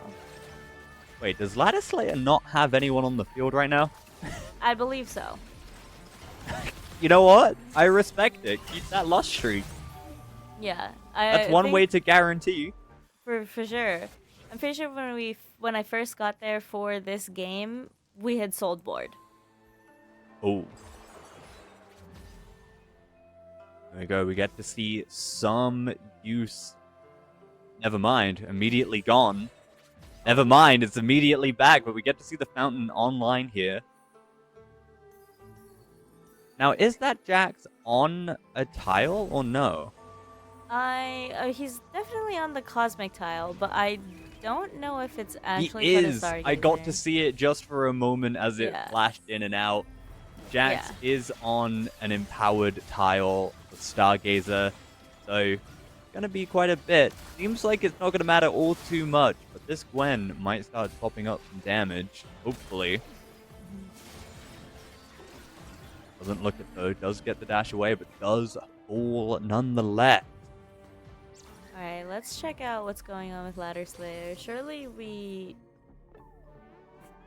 put stuff in just for this round, right? yeah. Looks it. Is this gonna be strong enough to deal with this 2-7 PvE round though? I'm kind of I'm worried. I'm always worried apparently. I would love to see even one synergy, but we're not gonna find anything. We are going into it so incredibly empty, but we seem to be doing fine, especially with this Jax getting the cast. Both Jax getting the cast. We seem to be fine. Okay, that's good. They're just rocks. They're just rocks. What's the worst that could happen?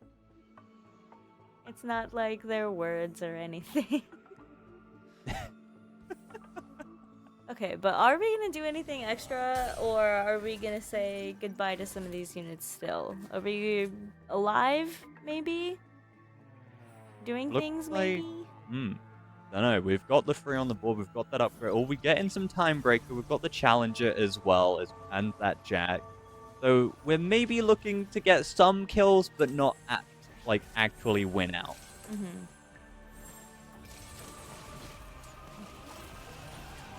Oh, Millennium Fox here, being able to get that extra unit may not really matter, but this Briar is insane. That's a Brawler emblem, full attack speed Briar. We do get the 1 kill, so that's -1 damage at least.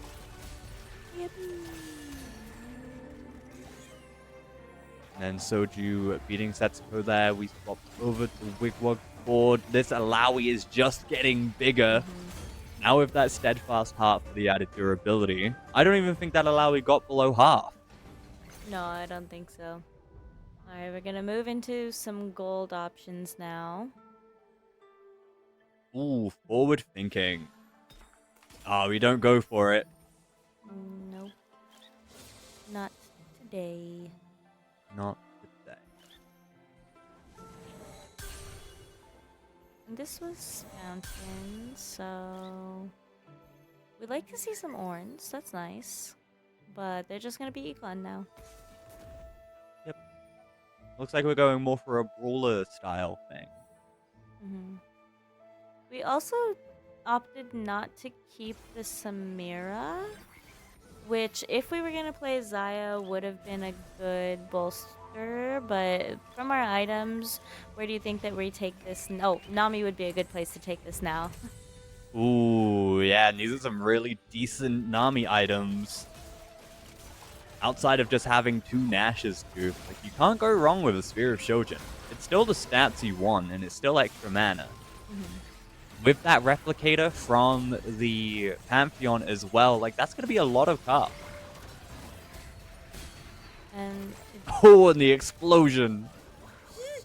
We do get the cast off. I love Nami. Nice. I love Nami. And this is this the same skin as the Dazzler? No, no. I believe so, yeah. Yeah. Okay, so this was Oh, my we other swap thought. out of it, go for that Lulu instead. Yeah. Get some Time Breaker.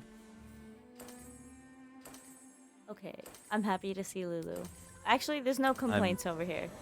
Oh, and we immediately upgrade it. Okay, I like Get this. some duplicators in. That's going to be a lot of combat power. Now, what is Lulu's fountain car?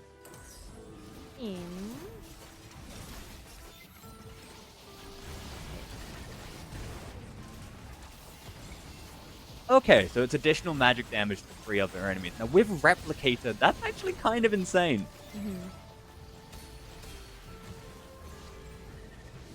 It's Lulu's Oh, but this world. Karma with the psionic item is actually kind of scary.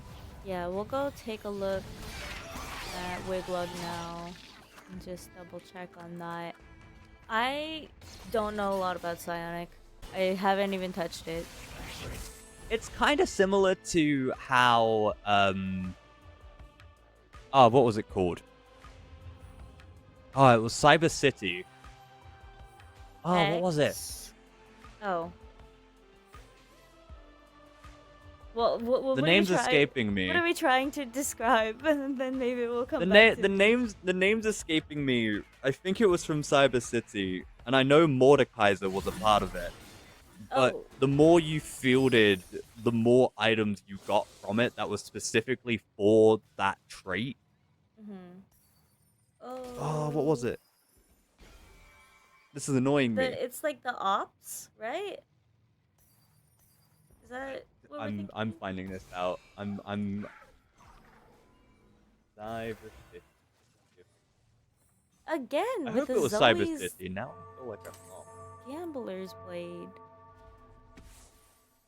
What the hecky?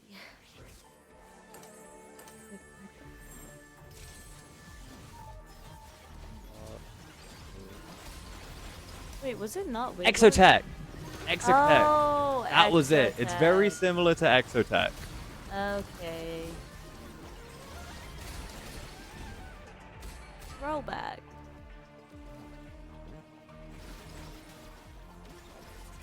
This Zoe, what is the arbiter that Wiglug chose, by the way? Wigwag went with Ooh, this. okay, so we're going for all those Leonas here, especially with like the infinite attack speed Zoe right now. Probably looking for a LeBlanc later down the line. Will definitely benefit from those. And we've got quite a few players here going for that psionic splash. Like we can see here with Cambuli, we've got the Pike item going with that target lock optics. And then that little drag is wow.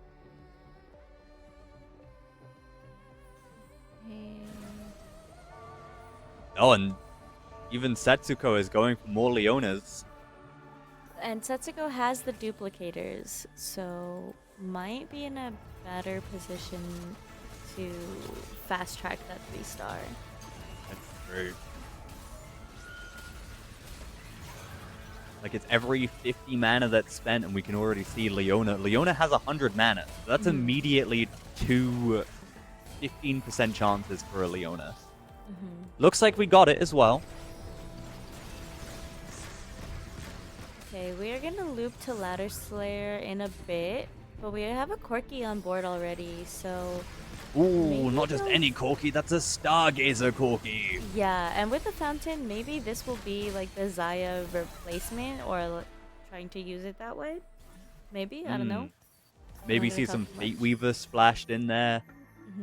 Because the stacking AD on a Corki, that's terrifying right there. Okay, here we are.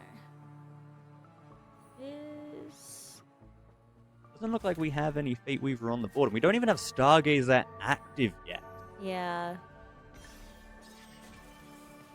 Oh, opting for 2 Urgots and a Tom Pincher.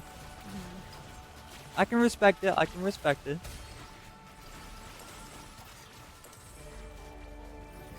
And this one. Got those Dianas.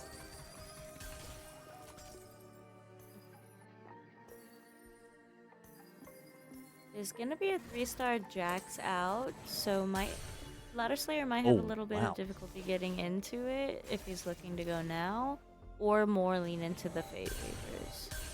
We'll see. Going for a bit of an early roll down here, opting for 4-1 instead of the normal 4-2.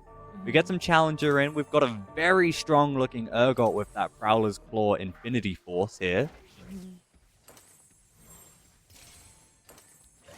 Not only that, a Silver Mid Dawn and the explosive tank item as well. Oh my goodness.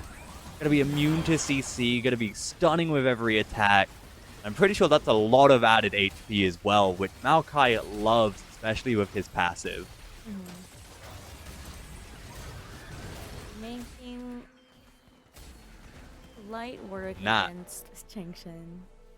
Yeah, that was a powerful display. And we get to see another gold augment here in 4-2. So we're on board with Ladder Slayer now. We've abandoned the Corki.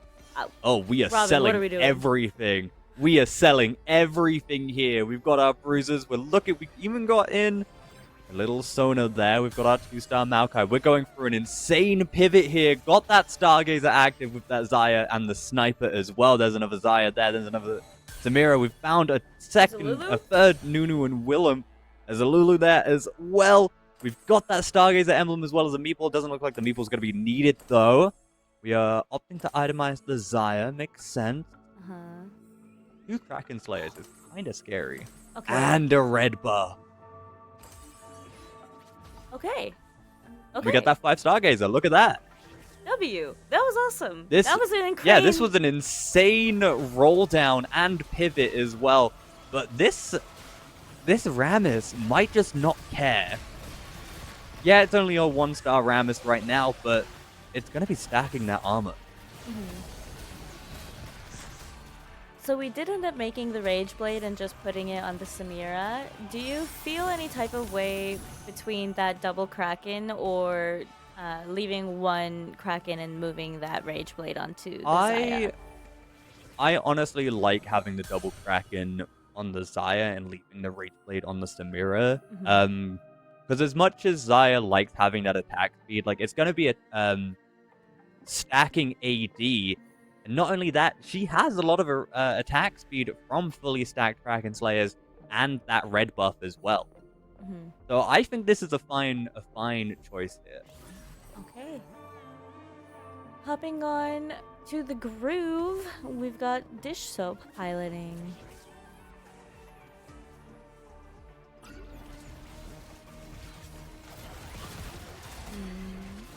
As much as I love Space Group, this is a weak-looking board from Dish Soap. We have the items, sure, but all of our damage are still only 1-stars. Like, we've got the double Shojins, don't get me wrong, but Samira's just not going to be doing all too much damage right now. I feel like this isn't even the final board. Well, obviously. But I feel like this is still... We're still gonna move away because we're not even sitting on a pair of Samiras, right? And I'm not too convinced by the items that we had on her. So I think, and we were creeping towards 9 as well.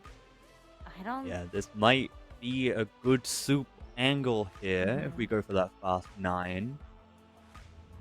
Also, I would just like to point out, Millennium Fox is still at 89 HP here at 4-4. Still, or moved off of that Briar and now into the Fiora. Oh, did I say creeping to 9? I meant creeping to 8 for Dish Soap. Whoopsie. And maybe not a soup option, but we do put in the Nami.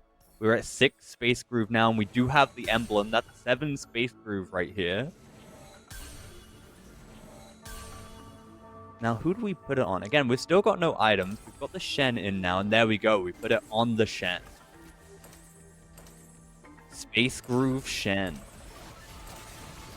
Oh, and it looks like we're not even going to worry about needing burn items because we've got the Yasuo Hex on the Nami with the Replicator just to spread all the wounds. But the Urgot is on the back line. Oh, but you can't Well, touch them. he was.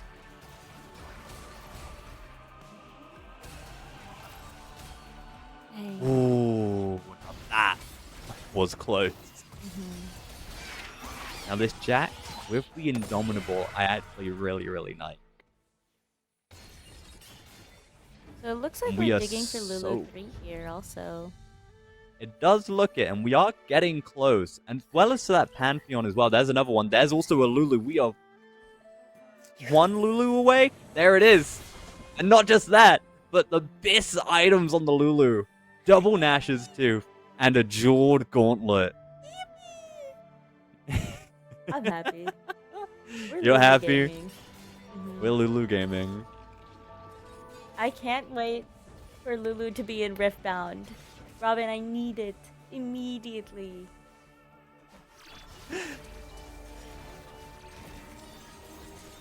The burn items on our secondary carry in the Milio. We have the Shred and Sunder from the Nova, as well as just some missing health healing from this Maokai as well. Oh, but will it be enough? Ooh. That came down to the wire. Oh my Yeah. goodness. I think if that Milio did not have that additional needlessly large rod, I don't think that I think that would have turned out very differently there. And you know, it's I guess it wasn't all too needless. No, it wasn't. It was. Oh, and that's a 2-star bard for Cambuli here.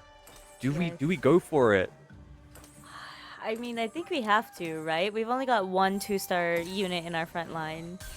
That's true. And I see a Gunblade, so I'm happy now. Oh, we've got Okay. 6 Vanguard here. Oh, look at this mighty mech. Is this not the tankiest mighty mech you have ever seen? It's definitely the tankiest that I've seen today. I'd have to scrape my memory for anything else. So where do we think Well, this it- Void Staff lands? That is a really good question, but we have also dropped the 6th Vanguard. Opting instead to get some Voyager in, which, you know, I like. We have a Voyager emblem. And we go to 4 Vanguard. Makes sense. We put in Morgana for that Dark Lady buff. And we even get some Shepherd in as well. You know, I like this. I like this a lot. I think this has been a massive set of buffs for the board here for Cambuli. But on the flip side, this Ornn has a Radiant Gargoyles. This is Oh man. to get the Nami. 20% AP boost. The second one as well. That was actually a pretty strong display of Cambuli there. Oh, and we have a Vex on the board somewhere? From who? Who had the Vex? I think that's I gonna saw the be shadow. Wigwag? Yes. Wigwag with the Vex and a Gambler's Blade as well. Okay, so does the Gambler's Blade kind of... Oh, well, we have the Rage Blade, so we're just hoping that she can pop off while this Leona's still alive. Yeah, by the looks of things, that seems to be the case. And not only that, like, Vex doesn't really need many AP items because of her passive. Like, inflict everyone with Doom, and when you hit someone who has the Doom affliction, you steal 10% of their AP. Okay. So as long as you're hitting, you can steal the power that you'll need. Yeah. Okay. And when we get into those later stages, like Vex hitting onto 9 enemies, that's 90% AP that we're stealing, but she already dies, and down goes Wigwag!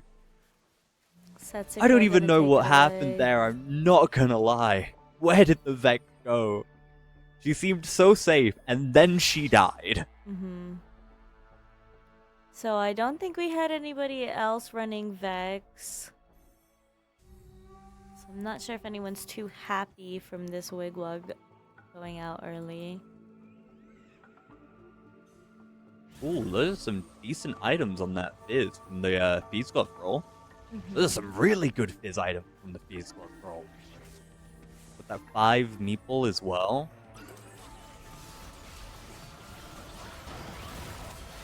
Looks like This is Fish a- was able to 2-star that Nami.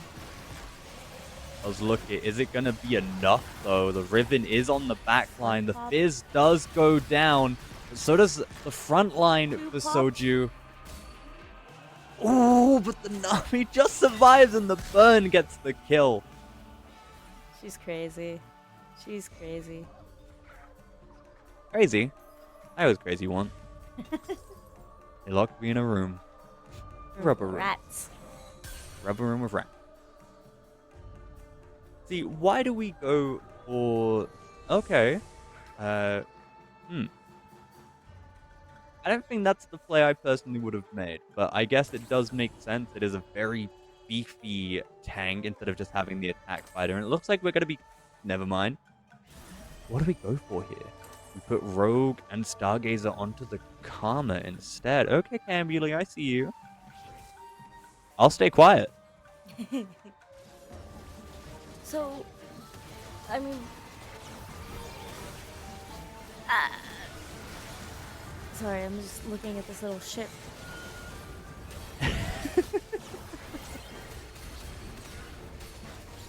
Scoop up our enemies.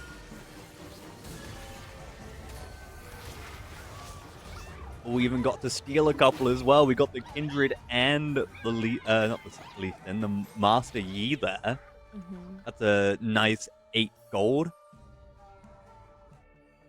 Okay, Millennium Fox, who was leading the lobby for a decent amount of time, is now sitting in the middle of the pack with these 6 players left. And no gold, unfortunately. and no Either. gold. How are we feeling about our Fiora? The Fiora is not putting out as much damage as I think Millennium Fox is wanting, but I don't think that's the angle here. I'm looking at this Master Yi, who has the Cosmic Hex beneath his feet and a Brawler emblem. So he's going to be able to do 3% of his max HP with every attack, but it doesn't seem to matter, as he just gets completely annihilated by this Nami. Yeah, I was taking a look at that, but it looks like the positioning wasn't super in favor for Master Yi to get into the back line and get to that Nami before she was able to kick out some damage. Pop out, burst out some damage. Is definitely on the wrong side, but with a Cosmic Hex, there's not really much you can do to change it. You want the Master Yi, I keep calling him Lee Sin. You want that Master Yi to have that extra health for the Bruiser emblem to really take hold.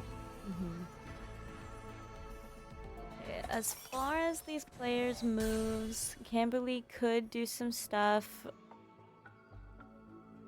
Since they've leveled to 10, we'll just go over and see what they do. Yes, we do see Cambuli go for level 10, and Millennium Fox gets his 2-star Tahm Kench. Oh, and Changshen Li gets a 3-star Pantheon. I know that's not all too big of a upgrade, but that might still help. That's extra help.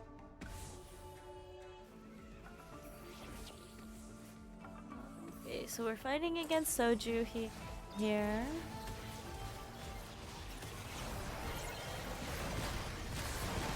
Yes, Soju is currently leading our pack and has gold to work with. But this full AP, this heavy AP team isn't going to care about the Ramen. As strong as a board the Corky Riven Ram's boards are, it really just gets deleted by these heavy AP.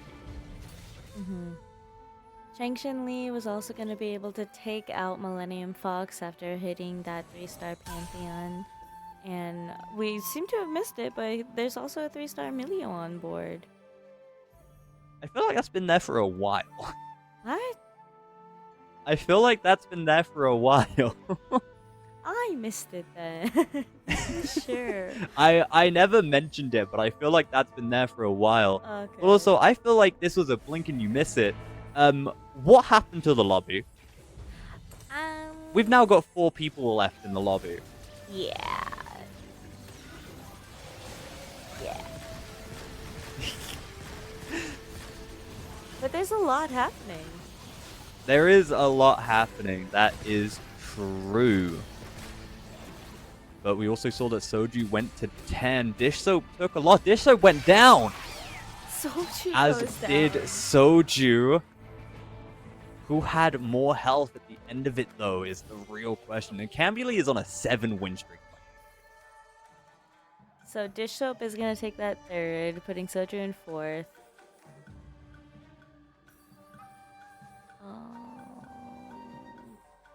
We do start selling. I feel like we are looking for these extra blitz ranks, maybe. Or maybe even we were just looking for that grass to throw in. Not sure who we would throw in for, get rid of for it, though. Yeah. That's what I was thinking. Like, the only about one as well. I can really imagine it being is the Morgana. But she's 2-star. I know she's 2-star, and she does give that 10% buff, but I'm looking at this, and I don't see anyone else that we get rid of.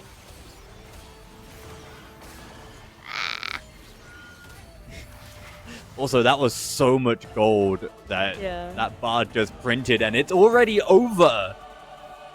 Oh my goodness, Cambuli. Oh my gosh. I haven't seen this yet. What the heck? That's actually really, really cute. I love this. That was super cute. Alright. Say hi really quick, and I do think we have all of the scores available, but we might just get thrown into our next game before I can move us there. So That let me get... makes sense. Honestly, I feel like I missed so much from that game, and especially that last fight as well. Also, your Apple device seems to be rebooting.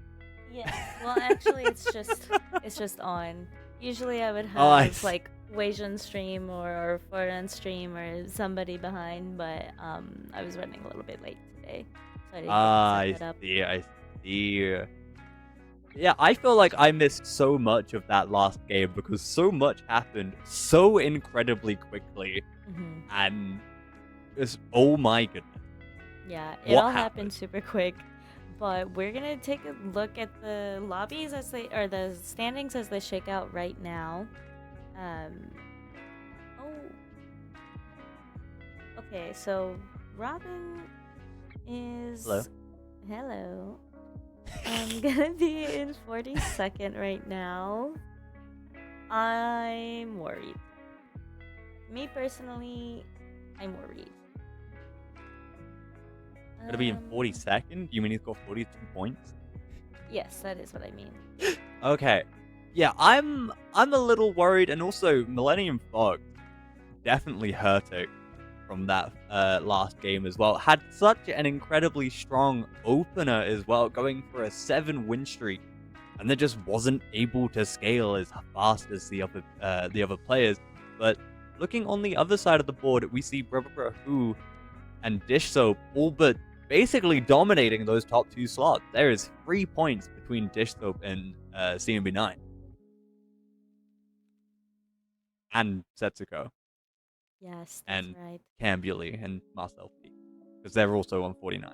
So Setsuko and Cambuli are gonna be in our lobby still. And they're doing the ready check right now, so we'll be able to go back pretty soon. Oh boy. Yeah, this is tough. I'm sort of looking at these points here though. I don't see a world where Kai Wang makes it back.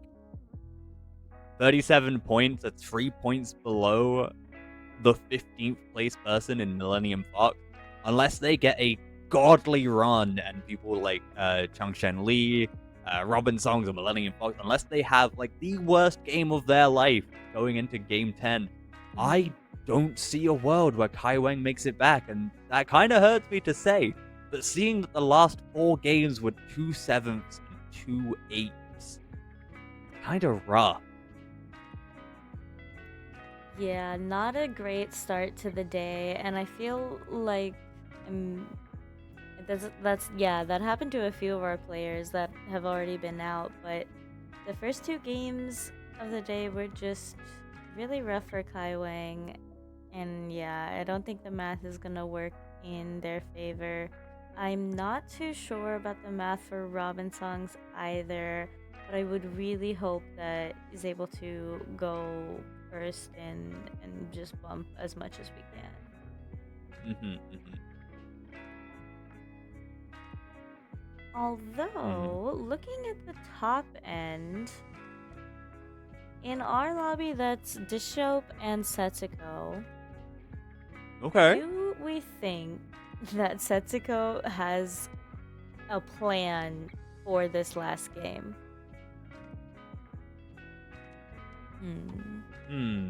I would like to think that they do. They kind of need to have something because we got they got a 7th in that last game. That's not what you want to see, especially with this game basically being hey, you could still be in danger, or you could be on the safer side. Like a guarantee into A3 would be insane. Okay. Alright, and we've got gold for all of our augments this game. So how does that impact our play if we need to at least go 4?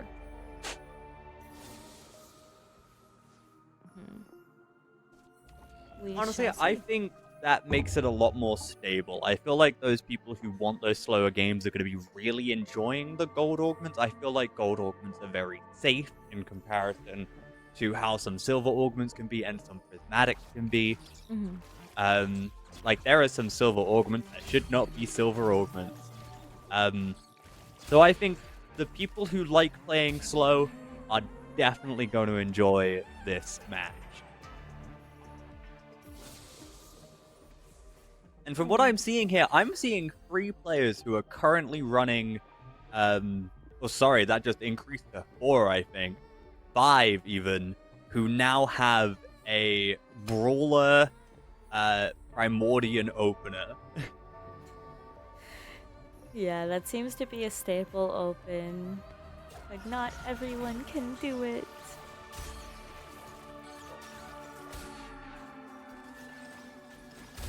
So we've got a boar constellation. I don't think this is particularly driving anyone in a direction for this last game, but I would love to be proven wrong. I would love to be proven wrong here, but I'm seeing this board here from Soju with that Arbiter, early Arbiter board here. So that, every 4 seconds you have a 14% chance to gain a Leona. That's going to be really, really nice to have these early stages where no one's going to be dying for a long time.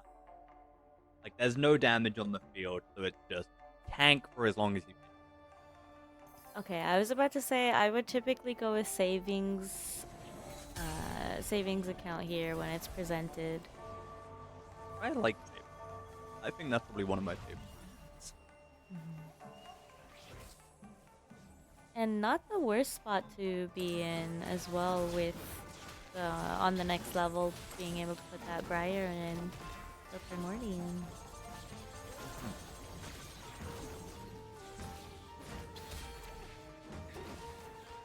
As much as I like seeing a Primordian starter, like that Brawler Primordian that we see so often, having something like this Brawler Dark Star, just for that Executor 8% max health, it's kind of nice to have.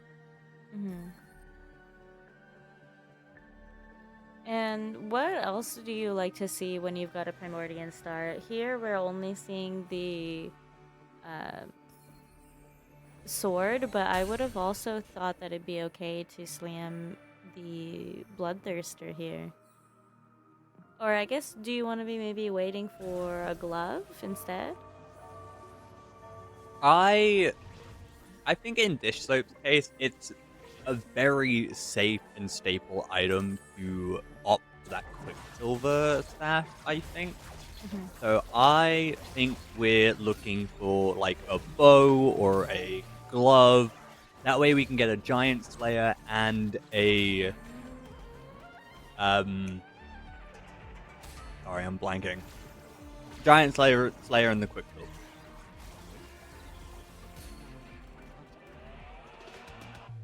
Soju on calculated loss, as we saw when they picked, so we'll loop back there in a bit.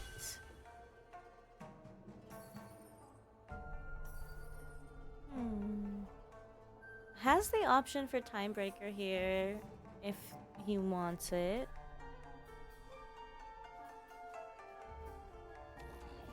Gonna move stuff around, but it's there. We're definitely thinking about things. That is for sure. Personally, I think my pick would have always been the Ezreal there. We've got that 2-star in the shop. Mhm. And if we can get Ezreal, like, stacking a little bit earlier, if we wanted to go for that, like, Cho'Gath Ezreal comp, that I don't think I have seen at all in this competition. It just would have been nice to have, like, 2 permanent stacking champions.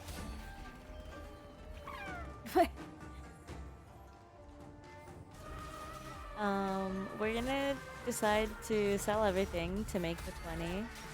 And then, which makes sense again, because we're looking into savings account. So maybe the math also played an impact on Kandui's decision there.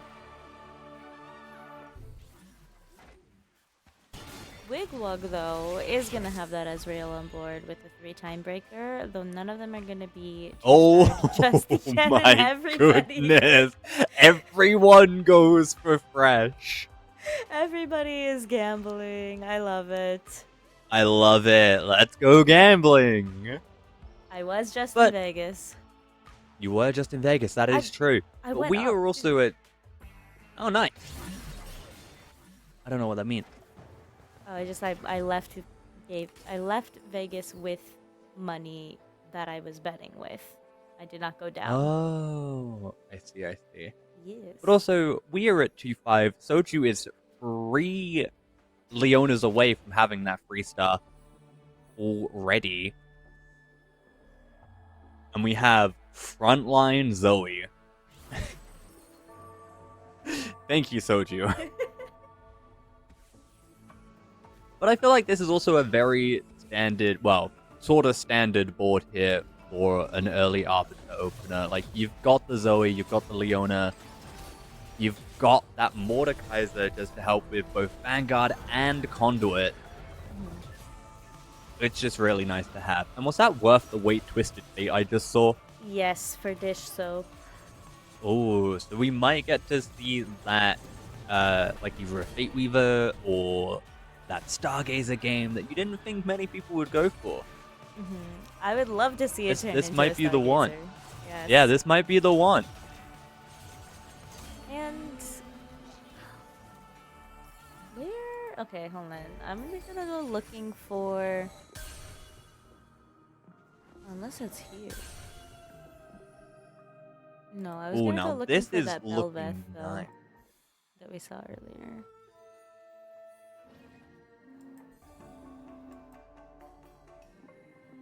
Nope. I don't know. It's gone now. I mean, we do did like see this. a Primordian board. Yeah. Oh, it This was one here. Setsuko. Yes. With the So no- 6 Briars already as well. I don't know why it's not telling us. Unless that's just a 1-star Briar on the bench there. It does say the 6 of 9. Oh, it does. Yeah. I was just blind, apparently. Oh my goodness. Yeah, that tracker is a little bit new to me. I thought it was Hmm. stuck for too long, but seems to be expected. But yeah, not gonna be able to find the crit glove from our god rounds, so hopefully they'll be able to get it on the crit or on the Krugs. It is true, we might get to see it here.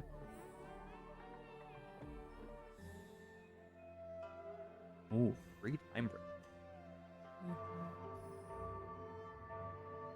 Now, this is a board I actually kind of like. We've got the 4 space group already. We've got the Bastion. We are, like, if we wanted to maybe pop in a second Nova.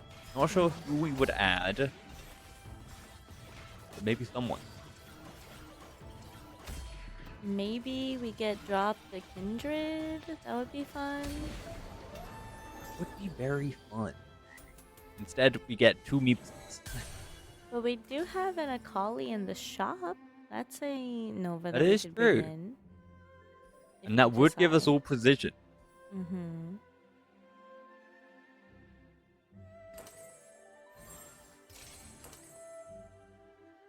Ooh, okay. We are 1 Leona away for Soju now. We're adding more Shepherds onto the board as well with that Meepsy.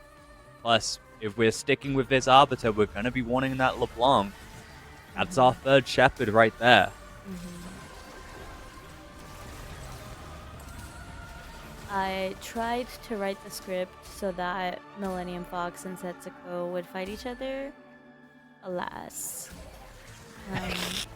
But we still have the opportunity to see the 100 Streakers fight next turn. Still got time. True. It's exponentially more chance every round. And Dish Soap is gonna 3-star that Twisted Fate from Worth the Wait. And Soju is going to be getting that 3-star Leona from the Arbiter lore. We'll loop back with Soju in a second here to see how that calculated loss is going. Ooh, and we go for the Ascension. Now, Setsuko is getting some very hefty upgrades here. Look at this. We are now 1 Cho'Gath, 1 Briar, and 2 Belveths away from 3-starring each of them. That's scary. That's where... Really... Mm-hmm. That's when Primordian really starts to take off.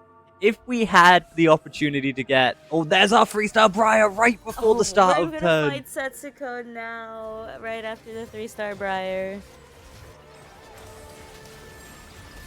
At least she's got no items, I guess. She has no items, that is true. But even still, this Belveth is going to be going crazy. Oh, and has a Kindred online as well with the Akali. So we're going to be getting precision. We've got the Challenger and the Marauder. Now Setsuko is also 3 away from that Rek'Sai. And our 100 streakers still haven't fought each other. I know. So we've got the Twisted Fate here, and it looks like we are going to go at least into the Stargazer a little bit more than the Fate Weaver. For now, at least. We do have the Samira hanging out, just in case we get the position to go into Saya early.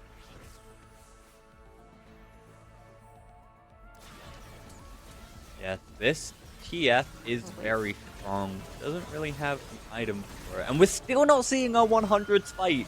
Oh, I lost where we were. Okay, here. Okay. You can just see how incredibly powerful and oppressive Setsuko's board is this early on. It's 3-3. Okay, And Millennium Soju's- Fox actually takes a loss here. Yes, Soju is going to be able to break through Millennium Fox's 100 wall. Now imagine if they went Soraka. Holy hell. Everybody. That would have been fun. Oh, it looks like we're gonna have a full fresh game. Everyone's gonna have Fresh God for the boon. I like it. I respect it. Who needs the Star Guardian Soraka?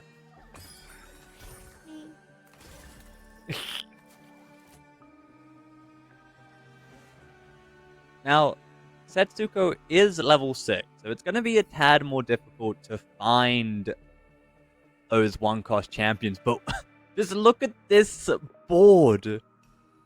Everything is so close to being a 3-star.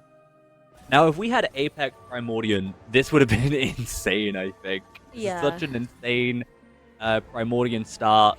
Like, we've got the items, we have the health. Like, I feel like, yes, while we would be down a Primordian, it would be dangerous to pick it. Like, this is still insane. Like, we've got the Challenger, the Marauder, the Nova. We're going to have precision. This Rek'Sai or our Cho'Gath, whoever our strongest tank is going to be protected by the Kindred.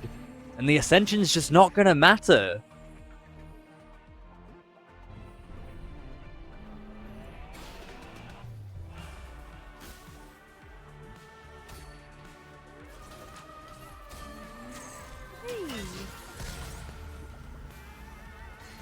We see Dish Soap with the victory there against Kang Chen Li. Buying everything in the shop. Ambuli has 100 gold. Just saying. What do you think? Is looking he's gonna do very with that? rich right now. I have no idea, but we have the savings account. We are going maybe to 7. Also, why do we have an odd number of XP? Cambuli, why do you have an odd number of XP? Cambuli, explain. Cambuli, why would you do this to me? It wasn't cognitive tags, it might just been because of the time breaker selling the XP. But then, this hurts me. Then you surely just even it out, right? You have the power. We do have the power, but we're on a 4-loss streak, so it's not like we can get another one.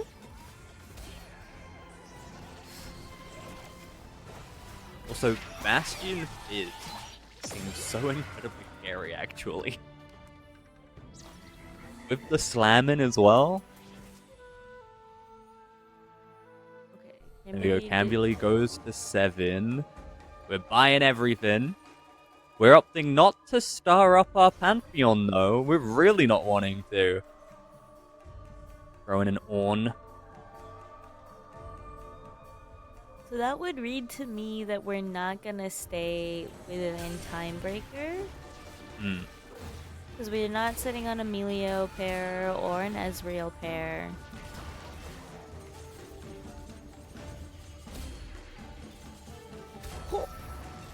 That's so much gold! Didn't we just have 100 gold? We just had 104 gold and we are already back to it! Oh my goodness! Okay, let's go. This is exciting. Yeah, we're on 4-1. We are starting the roll down. Looks like we're opting for Space Groove and we have so much gold to work with. We're at level 7. There's another Ornn. We're still going. There's a Blitzcrank at level 7. The 1% Blitzcrank. We're now 3 Ornns away. And Ladder gets a 2-star Gwen. That's gonna hurt for Cambuli. That is gonna hurt. And I feel like I blinked and Setsuko now has Cho'Gath, Akali, like all of those 3-star now. And we are still 2 away from Rek'Sai and we now 3 away from a Jinx. Where did that come from? Yeah, where did the Jinx come from? I feel like there was no indication that we were gonna nosedive into that. I mean, we were going for that Challenger Marauder anyway. So it's nice to see in Cambuli's roll down paying off, and we're still above that 70 gold threshold. Ooh. We're on Setsuko's augments.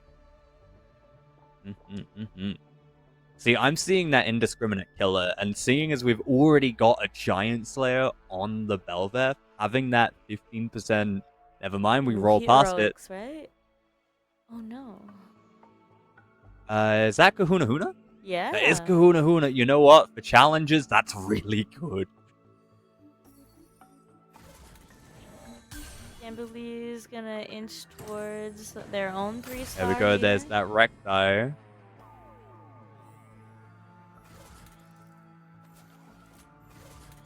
Looks like we're going for Misfortune next. There's our Jinx. Sure. Oh, we immediately took off the items from Belveth. So we haven't opened and spat. What can we cook with that? Challenger The emblem. challengers. Yeah. the challenger emblem. I get the feeling. Because it looks like we have opted to go for more of this Jinx main carry now. So having more attack speed for her would be insane. Alright, let's go see what Camberley does with the rest of this 70 gold. Does Camberley do anything with this 70 gold? We've got the savings account. She says as Camberley starts rolling down. Yeah, I mean, if... Oh, we get the Nami. There's another Ornn with one Ornn away. With one. There's the Ornn with two Samiras away now. Wait, is this... Oh, this is too tanky. This is too tanky. This is too tanky.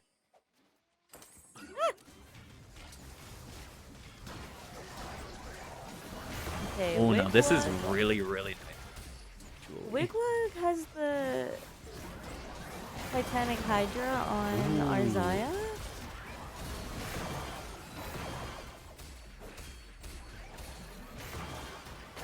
Not something I've seen before. It's probably not one of her wanted artifacts. I feel like Aya just loves having something like a Flicker Blade, but if this is all we have, putting it on the main carry is probably just something that needs to be done. And Dish Soap gets the win against Ladder Slayer. Setsuko took a loss here, actually. Setsuko did, and then looks like they lost against Soju. So we'll loop back with both of these players after this and see what is going on. Oh, actually, we know what's going on with Setsuko. We can see what's going on with Soju. What happened here that got our win off of Setsuko? Okay.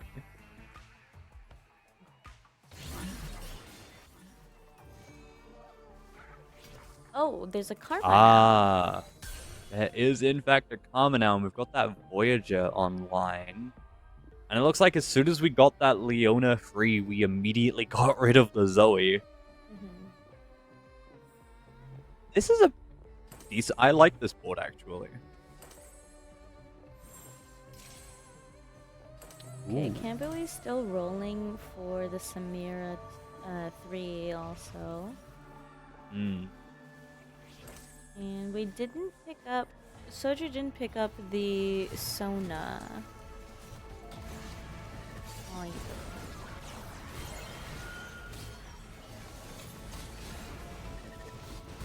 Oh my goodness, just look at this Leona face tank everything. This is so insane.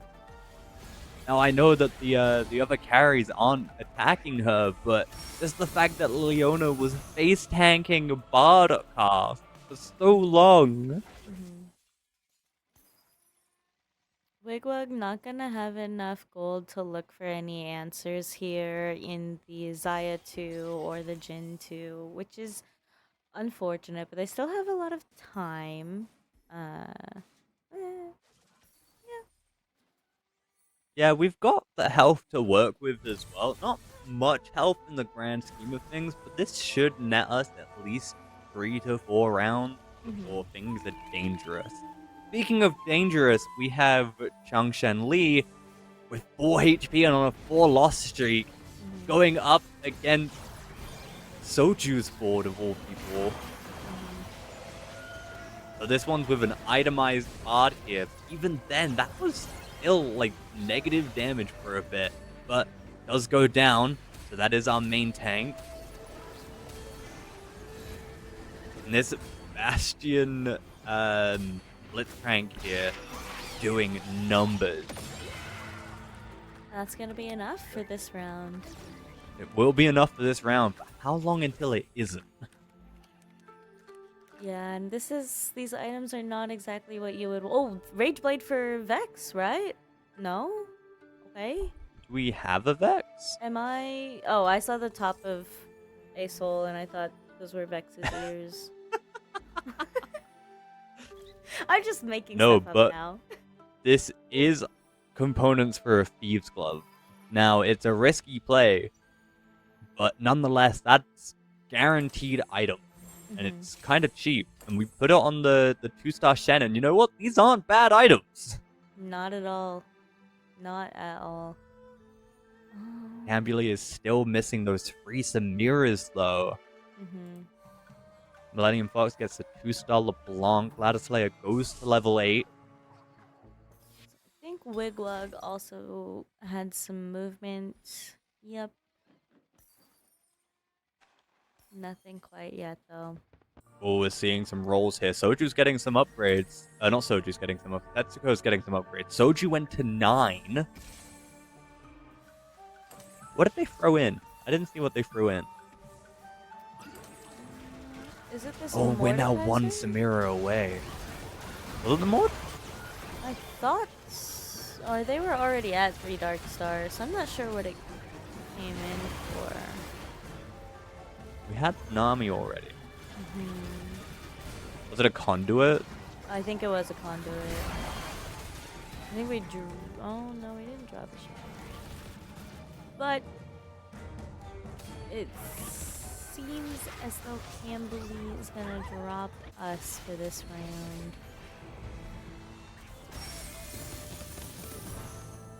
we're And gonna down goes Chang Shen Li. Yep. Oh, that's a rough loss there, I think. With 43 going into this game, yeah, that's a 3, yep, right? Yay! She's here. Oh, and there we go. There's our 3-star Samira. So we've got our 2 tanky Samira, but only with a Spear of Shojin and a Rage Blade. So it's going to be a lot of knockup, that's for sure. And this Ornn is going to be getting a Radiant item every round as well, because we've got the 3 items. We get the Radiant Protector's Vow. Are we hoping for more of a Radiant Gargoyles, or do we think we like that? I mean, I guess we like any amount of Radiant, but what would we prefer here? I think I would prefer the Protector's Vow, just for the mana value. But maybe and Ornn's this just too slow Blitzcrank to is make being use of it. Maybe. This Blitzcrank did just get the full heal from the passive, so this Ornn being as tanky as it is, definitely paying off. And we get another Bastion online as well, so... And a better Bastion online. True. Okay. So I was gonna ask, is there ever a world that we move this red buff onto our 3-star Samira, or Blitzcrank has more value to use it at this time? I think it's got better value on the Blitzcrank just because it's an extra knockup for Samira passive. Okay. More of That's an what I active personally think.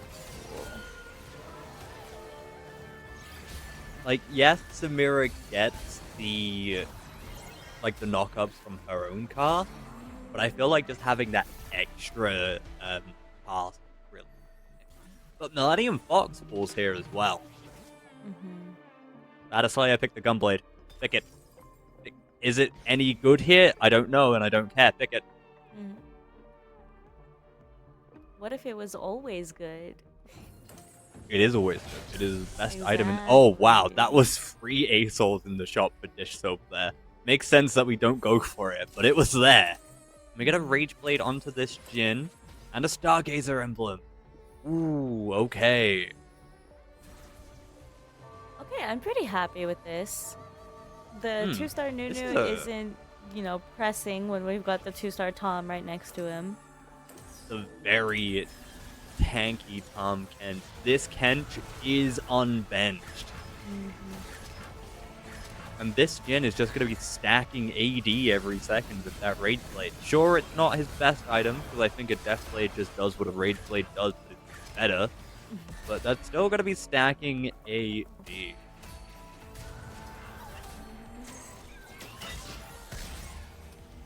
There you go, Dish Soap take the win against Ladder Slayer there. Oh boy. This is such a scary board. Now, is there a world where we go to 9 and we just throw in, like, that 5th Nova? Like, we've got the Nova Augment. Oh, not Augment, the Emblem on that Briar.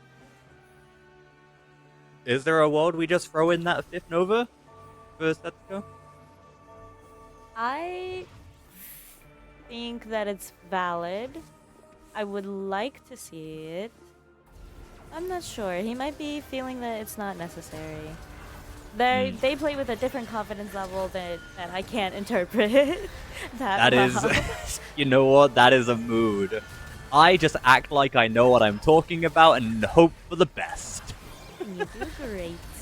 We are, looks like, gonna say goodbye to Dish Soap Wigwug falls. and Dish Soap this round.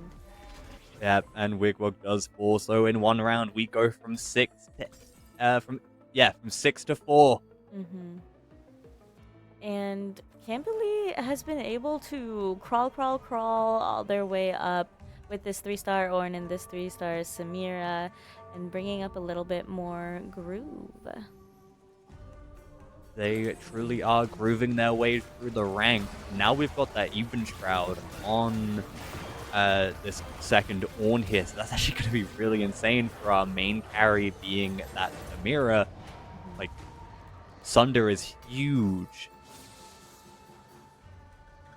We do go to level 9 here, but we just... Well, there we go. We've got a second Nami. And a Shen. And a Shen. Soju went to 10. Ooh. And that's a scary looking Blitzcrank. It's definitely tanky on the AP side, but it's going to be providing that shred for the Nami. But what is it going to do against Cambuli's triple gargoyles on?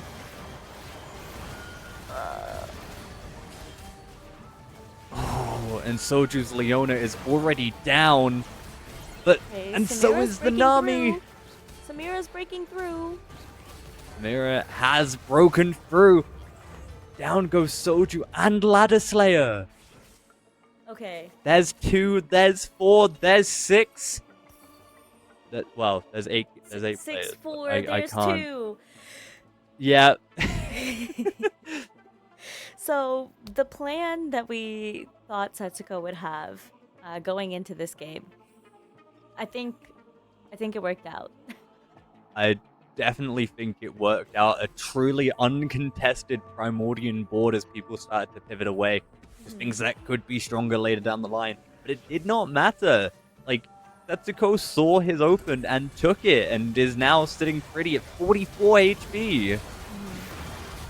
And with the 5 Challenger and the Primordian as well, like, the longer this goes on, like, the Kahuna Huna as well for the true damage. But is it gonna be enough for this 2 tanky? And it's just already gone. Look how healthy Cambuli's board is still. Alright, what do we think we need to do to deal with Camberley? Our main threat is still this Samira and this Blitzcrank, right? Do we have any way to I break don't through the think- back?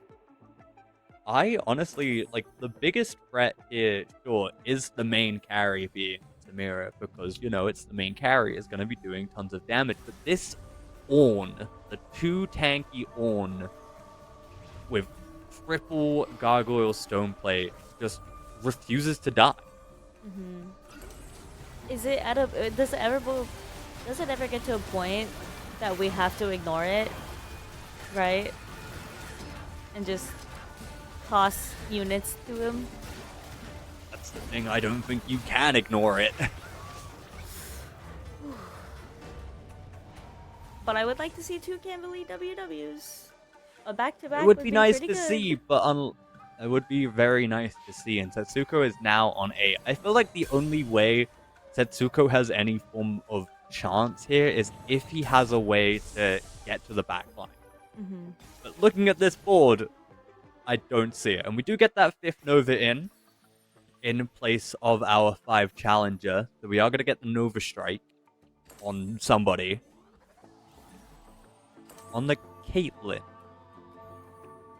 Sure.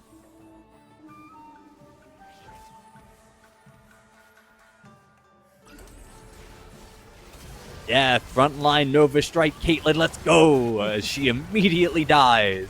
Oh, but Blitzcrank is already into his passive. I'm not sure if that's, I guess, that's a very scary thing, actually. What am I talking about? Look at that! That was a blink and you miss it last round. Definitely. That's another Cambuli dub. That's definitely something we'd love to see as Cambuli. Not sure where they were sitting in terms of the standings, but nonetheless, that's 16 points in the last 2 games. Mm-hmm. We'll take a look at those standings also in just a minute here. But yeah, those last few rounds went pretty quickly. Blink and you would miss it, but that's how TFT works sometimes, right? That truly is. Like, you get someone who just starts breaking away, and once they get going, they just can't be stopped. They are the unstoppable force, and there is no immovable object to stop them. I'm gonna see if I can pull a stream up for our last game. Looks like we've got 4 still in there. Oh. Sounds good. Wait, no, the 4 are from our lobby. Just kidding. Never mind. Alright, so we'll take a look, and we can use our imagination here to fill in the blanks a bit. So, where is Cambuli at 49? Getting another 8, that brings them to 57. Sitting pretty in number 1 or number 2, based on the tiebreaker. So, is going to be going through, by the looks of things. Soju on 51, Setsuko went second there, right? So, it's going to be getting 7 points. So, it's going to be going to 56. So, it's going to be sitting pretty right below Cambuli and Brother Brahu. And then, by the looks of things, we didn't get to see Marcel P, so I don't know what they're going to be getting. Mm-hmm. And Kai Wang is still in the running right now, by the looks of things. We've not got those points. Depending on what Kai Wang got here, we might be saying goodbye to them, or we might be saying hello to the next 2 games for them. Mm-hmm. Yes, by the looks of things, it's going to be... Oh! It's a W. I just picked up Kai Wei's stream where Kai Wang went first, Marcel P went second, and Robin went third. Oh, insane. Okay, let's do some more math. So Kai Wei got an 8 points there, so that's gonna give them 45. Oh gosh. That's still below deleted with 48, and deleted is going away. Yeah. And then Marcel P with that second place is also going to be going to 56. So we're going to be seeing Brother Brahu go through, Cambuli, Marcel P, and Setsuko by the looks of it, each with 56 points apiece. That's right. Oh, sorry, Cambuli is going to have 57. So yeah, it'll be Brother Brahu, Cambuli, Marcel P, and Setsuko. So we're going to be seeing Dish Soap just get kicked out of the top 4, and he's going to be playing the next 2 games. If I've done my math right. Yes. I do trust your math, definitely a lot more than mine. But we'll double check the lobby. That's a bold choice, Cotton. We'll see how it plays out. Exactly. But we'll see how correct the math is and everybody. In just a few minutes when we get back from this break. We're gonna take what could go wrong? What could go wrong? Yeah, we'll be right back with the final lobby, and until then, just go get your caffeine if you need it. I'm gonna need it a little bit, and your water, and take a bathroom break. See you in just a minute.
Welcome back, everybody. I hope you have your water and your snacks and your caffeine and you stretched and you're ready for the last two games of Anima Cup. We're gonna be seeing Dish Soap, CMB, Ladder Slayer, Soju, Michael, Brosif, Wigwug, and Robin songs in our last two games here.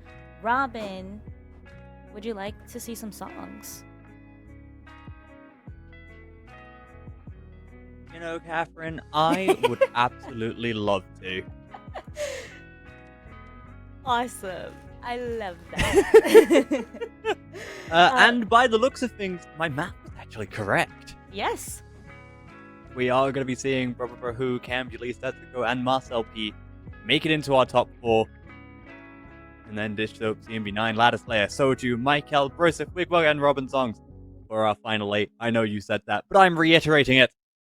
And then, unfortunately, we do have to say goodbye to Deleted Kaiwei, Chang Shenli, and Millennium Fox. It is truly upsetting to see they had such phenomenal games.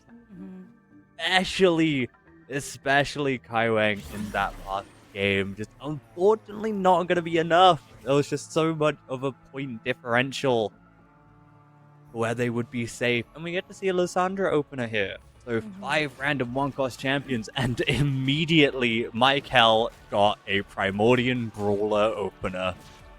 Well, we saw how successful that was for Setsuko. Let's see if Michael thinks that he can do the same thing and pilot a win here. Or something else in mind. I think we can take a look at what everybody got here. For sure. We have this Diana. So this could do really... Oh, we're selling everything. Never mind.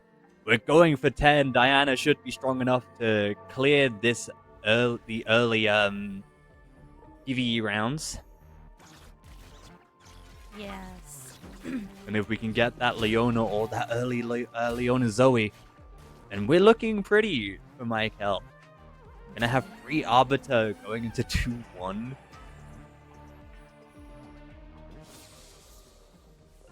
Let's see what the Arbiter We uses have is. that second Arbiter. So we're going for Arbiter attacks 3 times. You have an 8% chance to gain a Leona. You know what?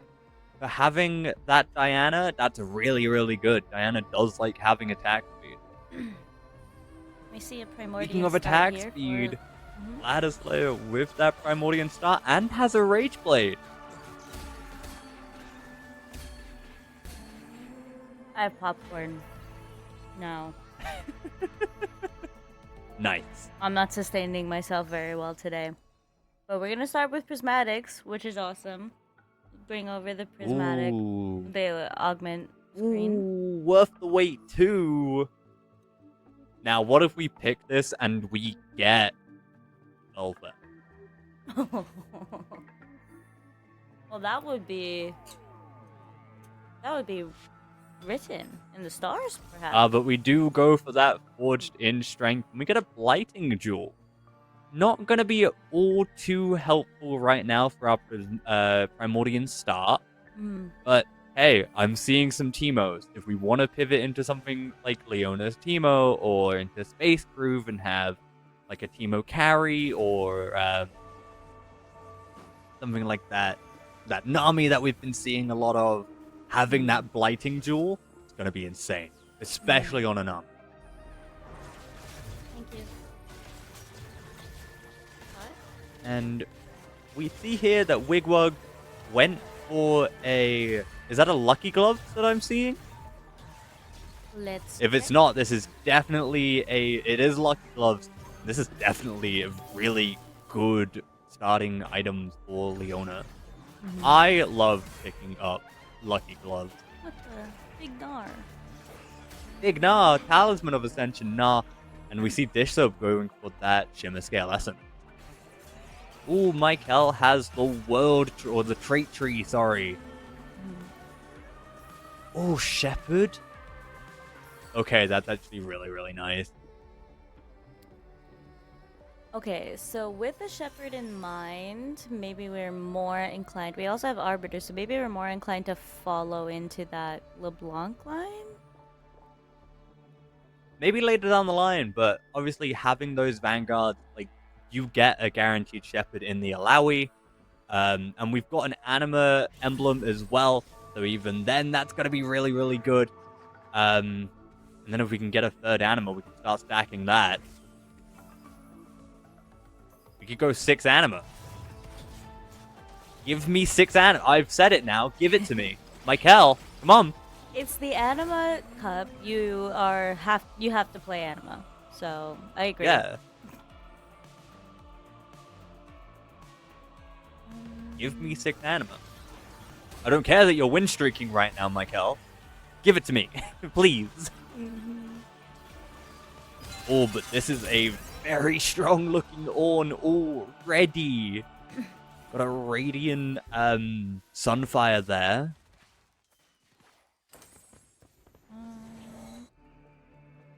Just gonna check up on a few more people.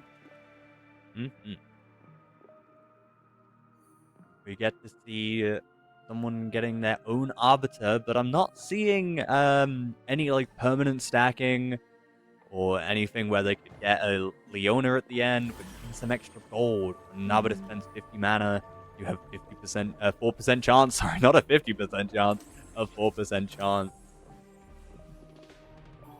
And we get to see this Blighting Jewel come into play on this Jinx.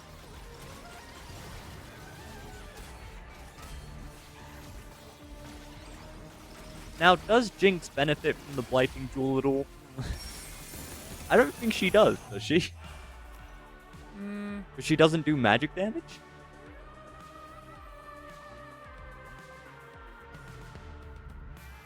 Yeah, she has no form of magic damage. Sorry, popcorn. Huh. Popcorn. And we get to see Varus Yasuo, and that's a Cosmic Hex. Seeing some people go for it. Some people picking up the Varus for that free cost shop, the first one being free. I think I would go with the Hex here. I think in my games going forward, I'm liking what Yasuo has to offer. I like the Yasuo hack.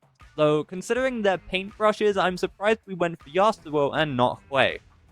You know, the painter. Well, what god would Hui be? Like art? You know?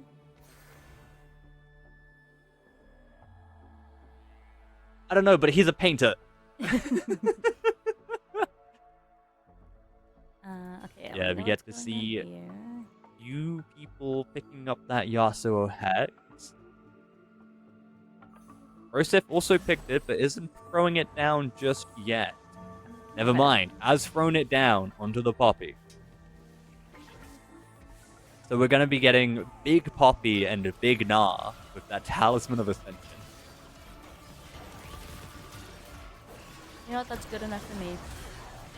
It is good enough, but this early 5 Space Groove with Radiant Sunfire and fully itemized Ornn is just too strong to break through.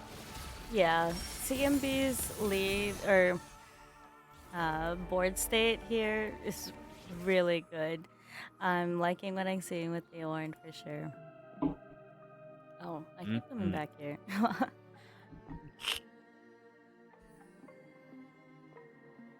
Do we have... Dishloop is also looking for potentially a Space Groove of their own. We've got the 2 already, but we've got... Oh, never mind. We're opting to sell. We're throwing in some Bastions instead. Going for some Meeples. And we do sell the Nasus to get the items back. Now, we have no damage here, but I think Dish Soap knows that and wants that. Robin Songs has that upwards mobility as well. Or is that level up? No, that's upwards mobility. Yeah. Look at me knowing things. Heck yeah, I'm proud of you. Heck yeah. But also, for having no damage, Dish Soap's actually kind of holding up. I mean, so it looks like Robin's main source of damage was that Victor, right? Otherwise, it's just the tanks to the tanks. That is true. It is a wet noodle fight. Yes, Through and that's through. the phrase I was looking for. I was like, it was like in my brain of like, this is what the thing when tanks fight each other, and then it was gone. Ooh, and look at this Lysandra. We don't have any Darkstar, but right now I don't think we need it. We've got the Free Shepherd, we've got the Puller, we've got the Replicator, and we have Radiant Nash's JG.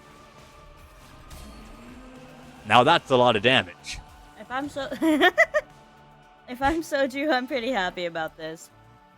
For sure. We're seeing some people with artifacts, but we went for that golden gamble and it paid off.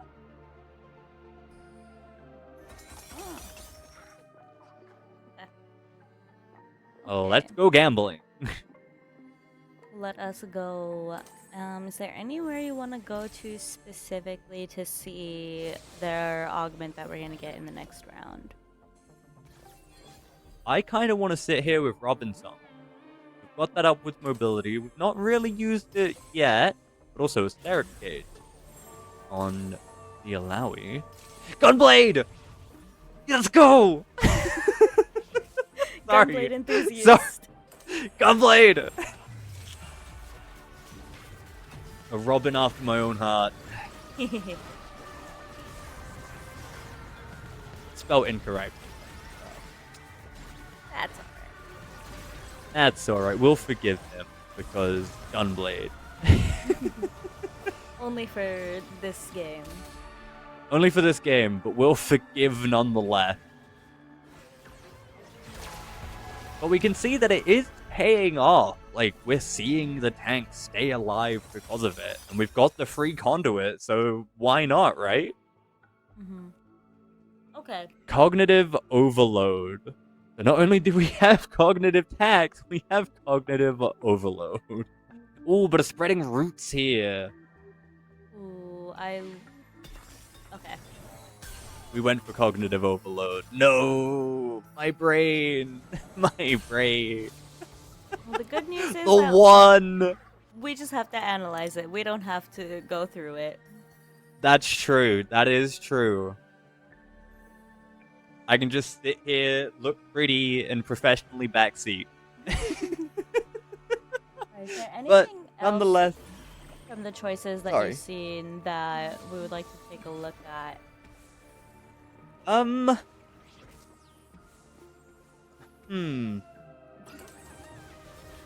Maybe CMB. Mavin. Oh, we're fighting CMB. Perfect.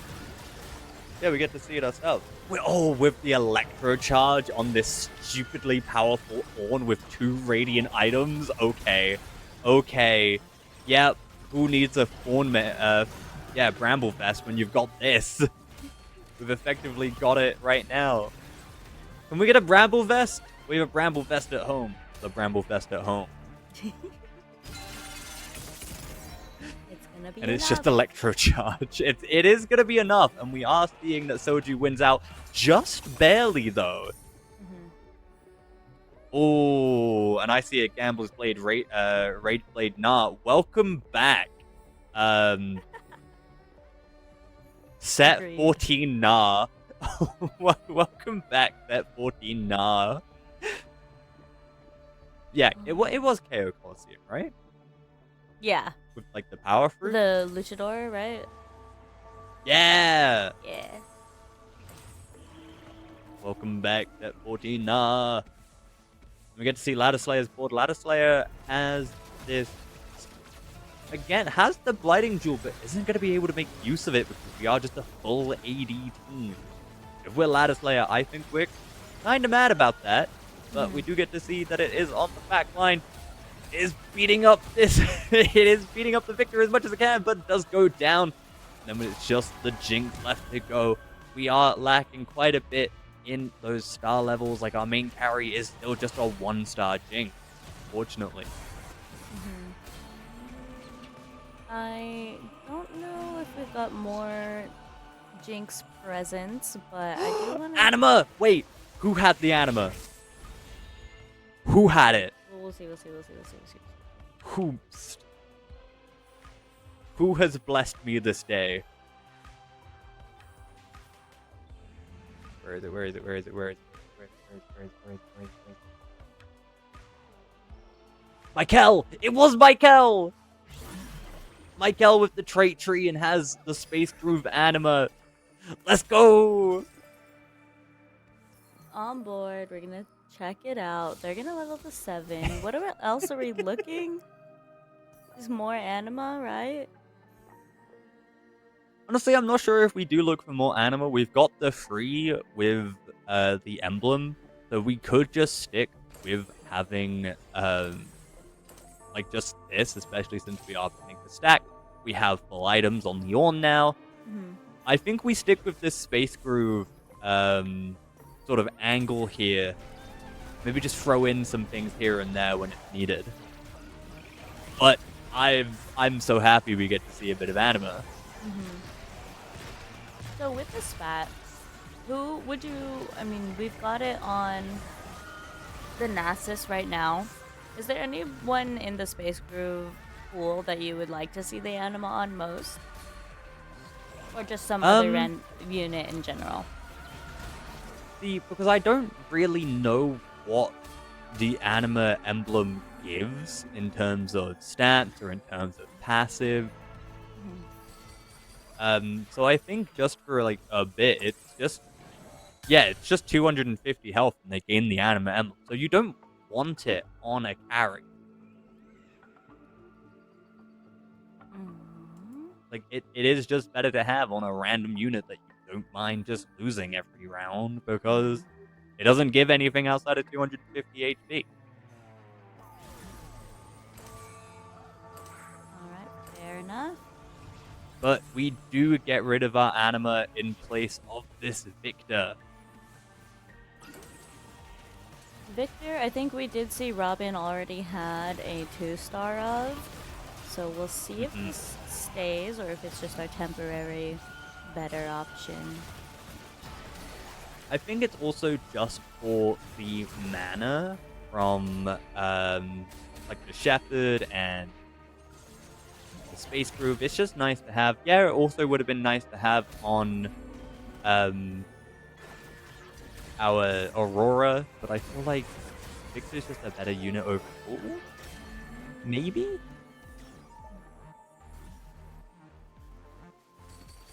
We'll have to see if they agree. I'm We seeing shall the Corky here. Yes, we have swapped off that Talisman of Ascension from the Gnar onto the Corky. Has the Deathblade as well.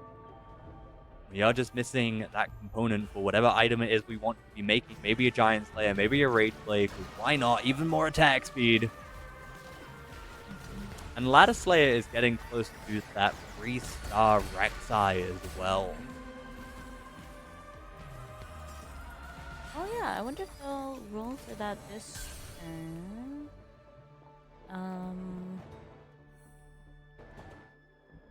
Who's gonna Now, make what some do moves? we go for here? We get You? the Okay. glove. Oh, I was gonna say, do you re-itemize this Corky? And it looks like that is what Joseph is gonna do. But also, this is just exactly what they had on anyway, so I don't see the point in using the remover. Well, they had the Deathblade? They had the Deathblade already. Like, they had Recurve Bow, Deathblade, Talisman of Ascension. They removed the items to then put them back on. Oh. Okay. Interesting. I didn't miss that one. Oh, and we get to see this now coming out. That was kind of dangerous, not gonna lie. A bit scary. Very scary. Now, Dish Soap has 103 gold. Yeah, we're gonna go right now. Ooh. I saw the Apotheotic Forge and I kind of wanted it. Is this 4/4s? Yes. Is this 4/4s May from the Dish fours Soap? be Oh, with may the you. 4s be with you. Sorry. Are they two different augments? I just thought it was called 4/4s. Oh, okay. We May get the fours be 7 with you. meeple online here, so we're going to be printing stuff now. Rek'Sai gonna come through for Ladder Slayer. Yeah, we do see that 3-star Rek'Sai, but is it too little too late? We are at 4-2, and we're seeing people like Mike L getting 2-star Namis on the board. And Soju with the 2-star Nami. And Soju's still sitting at 100 too, so we'll have to go check That is out true. what's going on there. 11 win streak for Soju right now. And it must kind of hurt that our main carry right now is this 1-star Nah. When do we think these items are good enough to move to the Jin? Or that would never happen because we're in the meatball line? I feel like because we are in that line, it would be better to get to a meatball. And we are printing those Nah. Like, we've got Nah on, like, never mind, because we just 2-starred it. But we did have Nah on the print square. Now we have Jin. Oh, but we're actually going down to... Oh. Okay, never mind. Tell a lie. We're still at 7 meatball. So Slayer does get that free... on the internet? How dare I? During Pride Month? I can't believe you. I'm sorry. We are now seeing that Ladder Slayer did just get that free star. Belveth, we're 2 away from the Briar now. 3 away from a Jinx as well. And we have moved our items from the Lysandra onto this Nami. Nami's, like, always gonna be in the groove at this point. Unless we get stunned like we did just then. But besides then, we'll be in the groove. Besides then, we're basically always in the groove. If we can get more Space Groove online, like if we can just get to if we can get to free Space Groove, always gonna be in the groove. Alright. With everything, we can go and see Ladder Slayer's roll down if we think it's gonna happen next. Or I was thinking of hanging out with Ish, so Did we get a look at Soju's board in the end? I don't we're remember. on Soju's board right now. Oh, we're on Soju's board. Never mind then.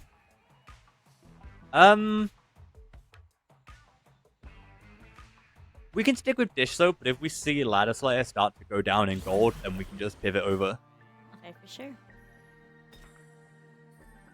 We're getting some gold here. We're going to 5 meeple. We've got a 2-star Jin.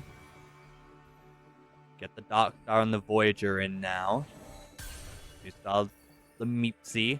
Oh, We're 1 away from that 2-star. Oh, Ladder Slayer's going for the reroll. Yeah, But everyone's going. re-rolling. We're looking at Dish Soap's re-roll as well. We're beginning to itemize that Jin now instead. Do we put on the Wraith Blade? We do. And we still have that Gambler's Blade on the Nah. Okay, I'm pretty happy with this. Ooh, I'm also Soju pretty found happy his with it. Vex. Must have found that in the Ooh. roll just now, right? Or from Maybe. the Tengu, maybe? Maybe, but Maybe I does forget. immediately die. As does the rest of Soju's board. And that's the first loss to Soju. After 14 rounds. Ooh, that's a Wits End Belveth that I just saw from somebody. That might be Ladder Slayer's board. I'm not entirely sure. Ooh, okay. I'm liking this. I'm liking this. I'm wishing we had something for our blitz. Otherwise, I feel kind of okay. I feel a little bit scared about the front line. But Sona's a 2-star, A little bit scared so... about the... Yeah, Sona's a 2-star, but she is our secondary carry, not our main carry. But just the Bard being able to generate that extra bit of gold should we steal something. Which right now, I believe, is only like 20% chance, or even 10% chance. Still pretty bad. And there's a steal from 1.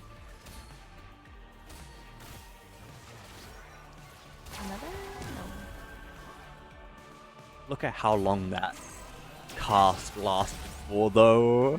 That's kind of insane. Wigwag on 15 HP right now. Needs to pull something out of the bag, but with only 11 gold to work with, 9 gold to work with, 8, 7, 6 gold to work with. 3? Doesn't look like we're finding anything. No. Yeah, our main carries are just those 1-stars. We're taking off the items. We're rearranging the items. I don't know what happened here. I don't know Where either. were Like, we at before? we've got a very beefy front line, but I'm also Mhm. noticing that we don't have the cosmic hex, the extra HP, and we've got those 2 bruises. Mm-hmm. Like, especially the Maokai and the Tom both really like having a lot of health. Not going for that cosmic hex. Guess it was just something we found during the rolls, and it's hurting now. Yeah. Wigwag came in with one of the lower point totals, so this day 2 is just not looking good for them. Mm-hmm. We'll hop over to Oh, Robin especially after. with Fresh Lantern Lightshield Crest Rask here with the Talisman of Ascension, Corky, and the Wit's End Riven. That's so many artifacts to deal with. Alright, Dish Soap. Go for it. Alright, Dish Soap, you've got 53 gold. Let's see what you can. You've got 1 gold. You got to level 9. Ladder Slayer does get their 3-star Jinx on the field as well. I'm gonna redo her items. I like this. I think I like this, especially with the stun from the Storm Hex. We've got the Varus Obsession on the Briar, the Silvermere Dawn. We've still got that Blighting Jewel. Yeah.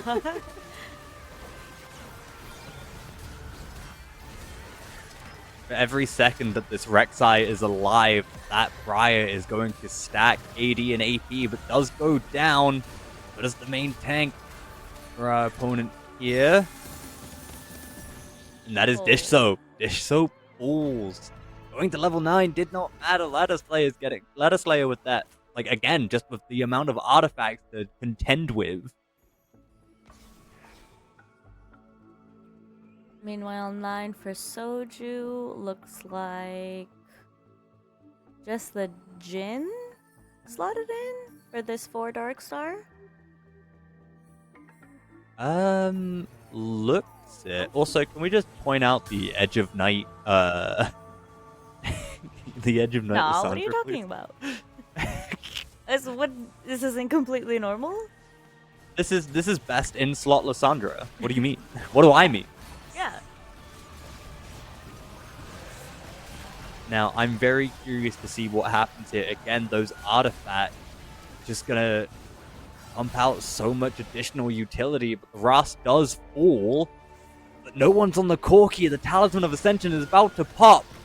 And that's a big Corki right there, but it's just the Corki remaining, and there's still a tank right in front of it, and we do get the cast. Rosef goes down to 7 HP. And Robin Song's on 2. Oh boy. Oh, and it looks like Ladder Slayer did fall as well. Michael on the 8 win streak, by the way. Oh, we're grooving. What are we looking at?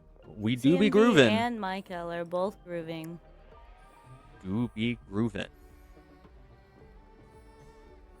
Oh, Space Groove Shen sounds scary. Let's see it in. Oh wait.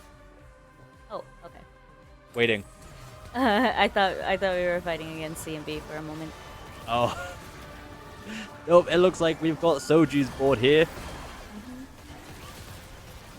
So this is a very scary board to go against, but Blitz does go into the passive and is on the back line. Down goes the Nami, but she does get the cast, and it does not matter. Michael's win streak continues. Oh snap! Sorry, I didn't catch that. But we are saying goodbye to Robin. And there goes Robin. Was also on the lower end of our point total, so this loss is going to hurt. Everybody looking for their final answers to Michael's Space Groove. And I think we're gonna at least have some Jins out of the pool now, or into the pool now. Yeah, it does look it. You get to see Michael going into Grostif board. We have seen this song and dance before, but this time the Riven is immediately onto the back line. Oh, but then ignores the Nami. Now, that has to hurt to watch. Riven was on the back line, but got the one kill and then immediately turned around, leaving the Nami alive. Just nuke the rest of the board. And Brosif goes down because of it. That's right, and it looks like the match was a little bit closer on Soju's end if it was not Michael's ghost, so never mind. But Michael really gonna be the only one in position to make more moves here with their econ.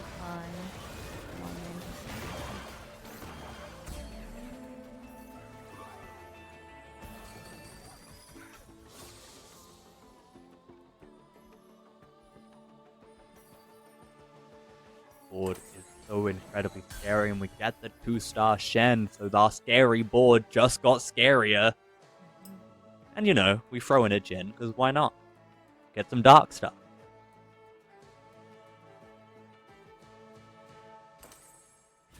Jin is also one of those characters, one of those units that, when they're in the game, I'll usually end up playing them.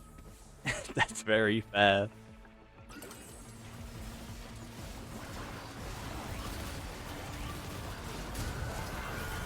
These are gonna pop at the same time.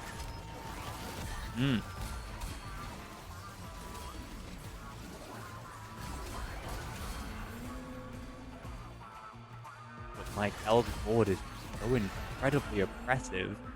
Oh! Okay. So was this... Whose ghost was this? Because if it was... So This was Soju Michael's ghost. Yeah, Soju beats Michael's board but loses to CMB's ghost, or ghost for both of these. That looks like a good sign. Mm. Ugh. I mean, what else can we do? Also, is our top 3 all running Nami main carry? Yeah. Everyone is running Nami main carry. Okay. So here's whose the real Nami is matchup. stronger? Yeah, this is a battle of the Namis for this first last game. Battle of the fish, call that COD. Sorry, don't laugh at that. That was bad. It was a giggle. Oh, but CMB9 does take the loss here. Michael and Soju. It's while Michael is on that 12 win streak, it is effectively just a battle for second, I think, at this point. Mm-hmm. Like, what do you do to combat this? What kills fish? It's tough. I don't think anybody in this set or in this remainder of this lobby has a super good answer that isn't like the same as your other opponent still. Because we got the Namis and the Jins. Unless you had a very strong pike, potentially, but even then, what's to say the pike doesn't get caught on the Jin and then it ignores it like the Riven did that we got to see earlier. But CMB9 just loses out and goes down, and that's a double KO! Michael takes the first place for this game. Now, if you're Michael, you're feeling good. Like, you were already on the higher end anyway. Like, you just lost out from the top 4.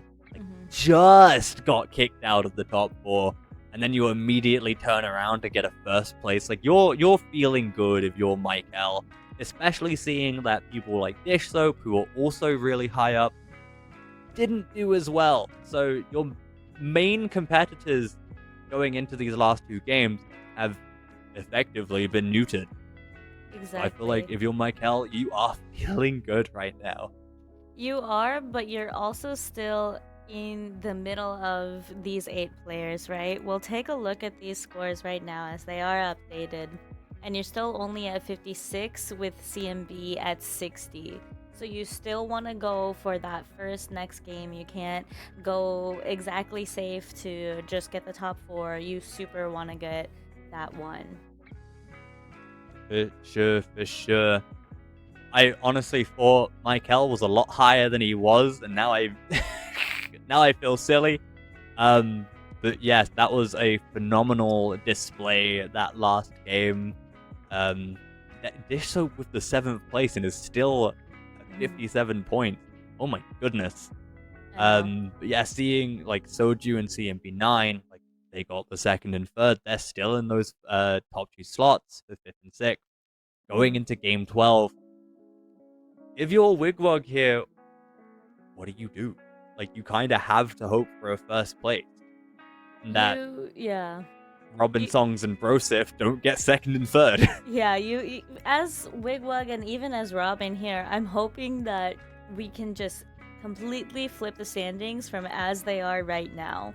Where if I'm Robin, I'm looking for a 1st, and if I'm Wigwag, I'm looking for a 1st, right? So if we just take if we start from the bottom with Wigwag and go back up, that's how they want the standings to look in this last game.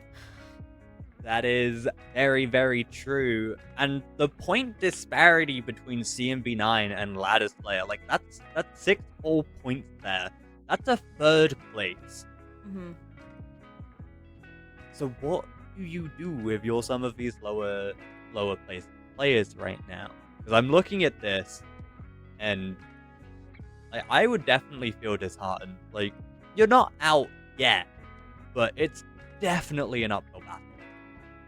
It definitely is, and I think it's still gonna be dependent a lot about what the in-game gives us, right? But as a player, I think I would be looking to play my best comp. I might be a little forcey, I might be a little slammy. I might take the risk because that's what I need to. So right now I would definitely be hyping myself up, doing the mental reset, and making sure I've got my water, that I'm cool and collected. And I'm gonna focus up here, and I'm gonna look for the win in what I think I'm most confident in. Whether that's supported by the lobby or not, I believe I'm in a no pivot area. That's very fair. And we've seen before, like, how powerful it can be to play those comps that you're familiar with and that you're comfortable with. We saw in the last Tactician's Crown, Wajan Iverson going for 1st place with basically running Ishtal the entire time. Was so comfortable with that trait that it just didn't matter.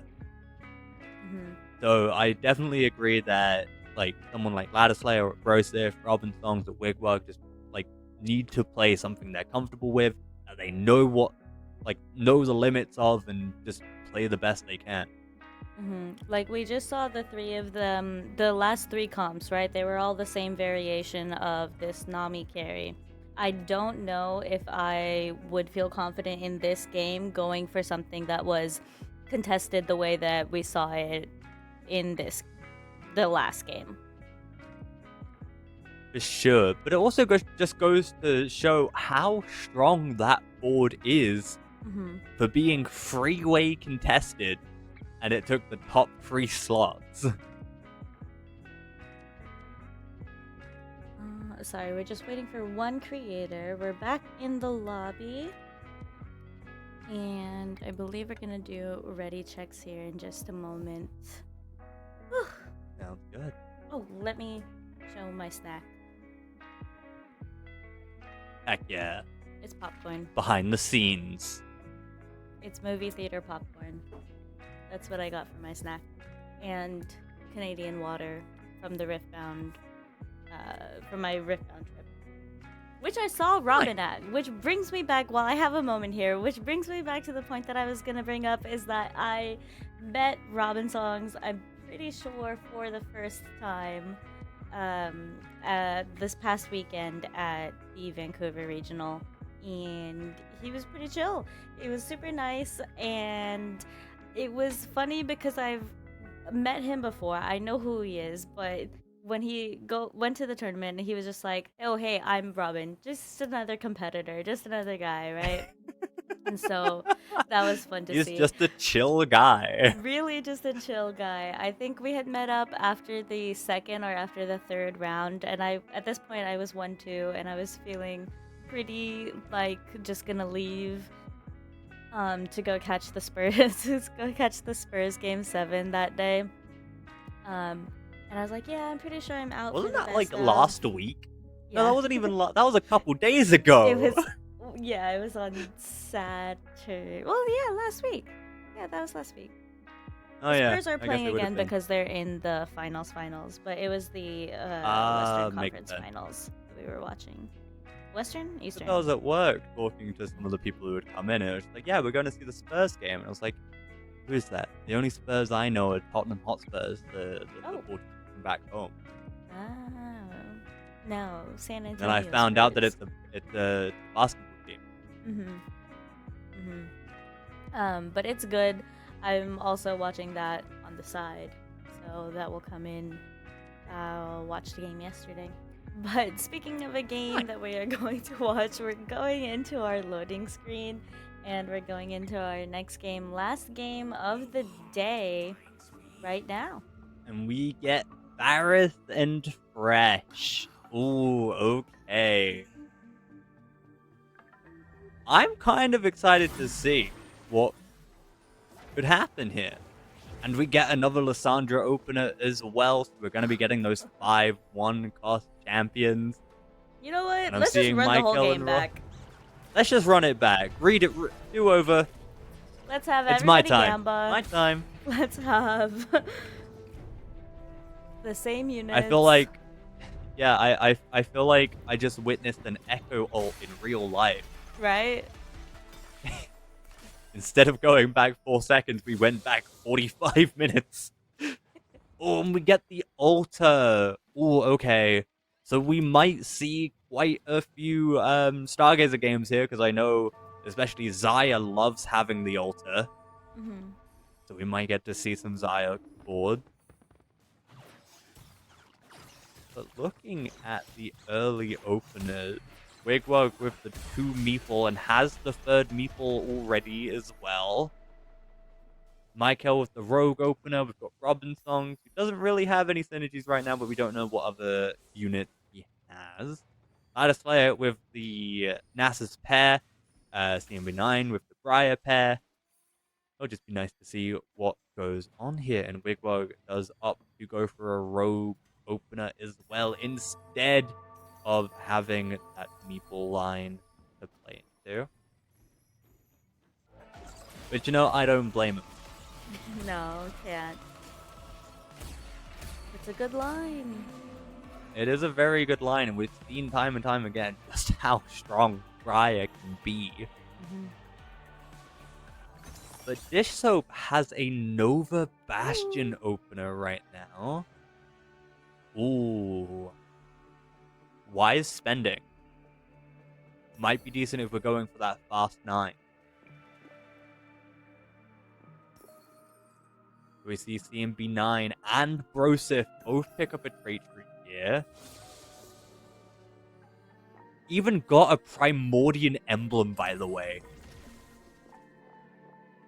And Darkstar? Oh, these are probably... And Rogue. These are probably the best free emblems you could get right now. Yeah.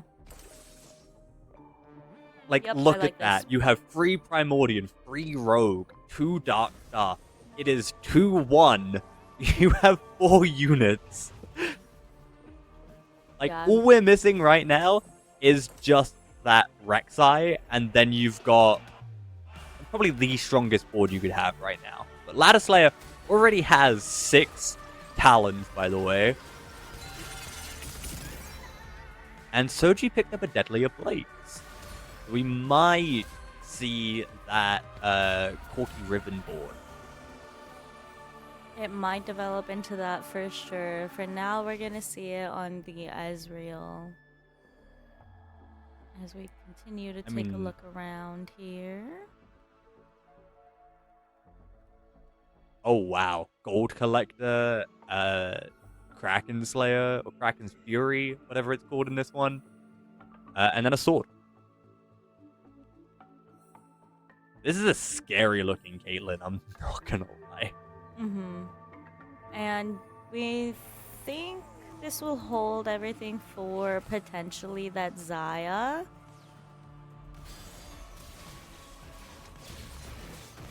That's maybe not. Kraken's Fury is the only one that really speaks to me. I know that she would love another bow, so maybe we can get that online. But this should carry us through the beginning of the game, she says. Okay. But was that just perfect odds on the gold there for Dish though? Was that a 4 for 4 right there? What was it? We checked that? 5. 5. Would go up again. How did we get? No, that would have been 4 for 4 because we would have gotten 1 from the PvE round. I think. Oh yeah. Okay, then yeah. Maybe. W. +4 gold right there. Oh my goodness. And we're getting to see those Primordian early boards begin to rise up before people start to pivot elsewhere. Now, we see a lot of these people going for that Primordian, but what do you do to contest with the Primordian emblem, Rogue emblem? Like, what do you do there? Darkstar emblem, like the perfect rolls anyone could have gotten. You just gotta drop it. I don't know. I'm feeling like this is the last game and somebody already has a better position for it than I am right now. I want to get away from that. Maybe you hold until you can, but I definitely wouldn't feel super confident contesting with the emblems lining up for...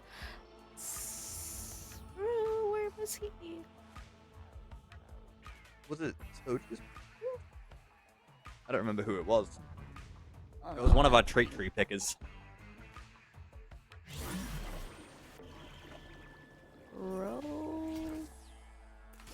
Okay, for CMB. CMB9. Yeah. And this was also a player that we saw in the top 3 in the last game. So if we're confident over here, I'm not contesting a confident player, I think I want to be the confident player. And the really early Rast as well, with the amount of traits that we've got on that board from those emblems. That's 1, 2, 3, 4. That's 10% attack speed and 10 armor magic as well. It's a little slow. It's a little small, but that will add up. Yeah, I remember exactly what Rast gives.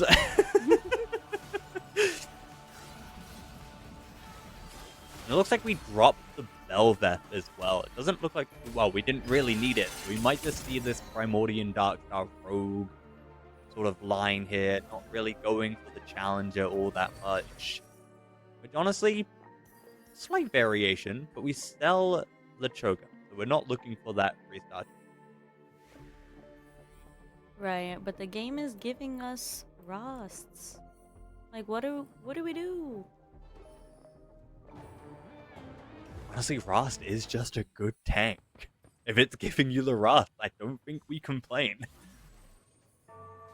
Yeah. As CMB, we definitely don't complain. As everyone else, what do we do? That is true. For each interest you would gain, also you have a 20% chance to gain a Leona. So we're at an 80% chance to gain a Leona right now. For Wigwag.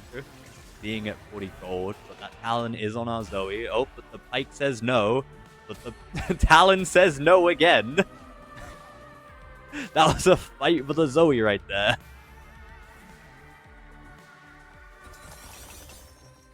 Dish Soap taking their first loss against Brosif.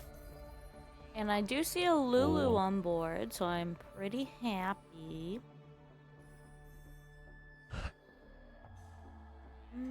What does the altar give us? The Lulu? Oh, the slow. Okay.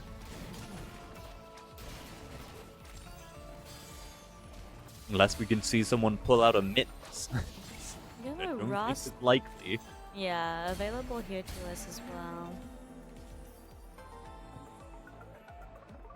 Mhm.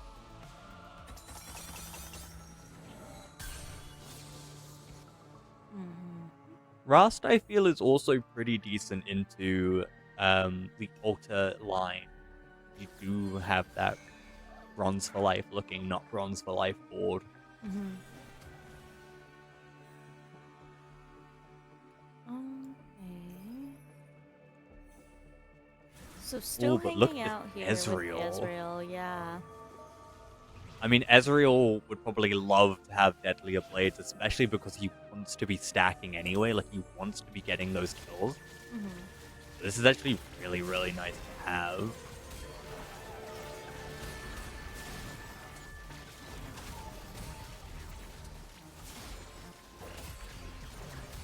You can see it is paying off. Like, we see him get a lot of stacks there, both for his Deathblade and for his, well, for himself.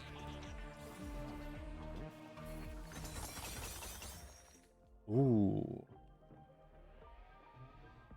We get a silver augment here. Huh.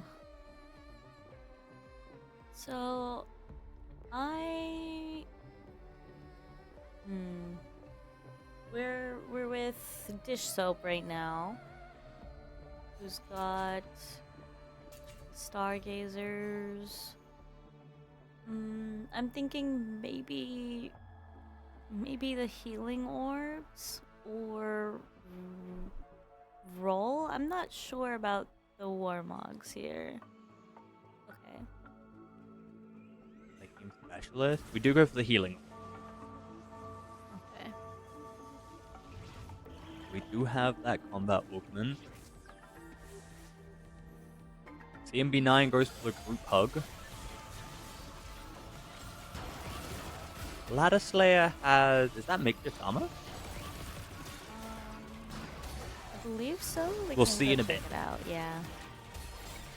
All of Pandora's items from Robin's song as well. Love that. I wonder what the rest of his options were. Yep. It is makeshift armor. I love running bastions with makeshift armor because that's just a lot of extra armor magic resist on top of already gaining a lot of armor magic resist. Okay, we've got our Aurora itemized as well. So we're looking okay. We just put in the Arbiter, right? I don't think that was there before. I know the I conduit was don't there. recall it, so maybe. Because I was gonna say I'm not sure. It feels like that way because of the Leona. Like it feels like this Leona hasn't. We would have more if it was in for longer. Oh, but Brosif also has some really good Primordian traits as well, like that Challenger Marauder from the Belvev. We've got two Primordian boards, both wanting to have the Primordian online. One for a Briar, one for a Belvev. We'll see who's stronger, I guess. And yep, we just see everyone but two picking fresh here. Going for the gamble.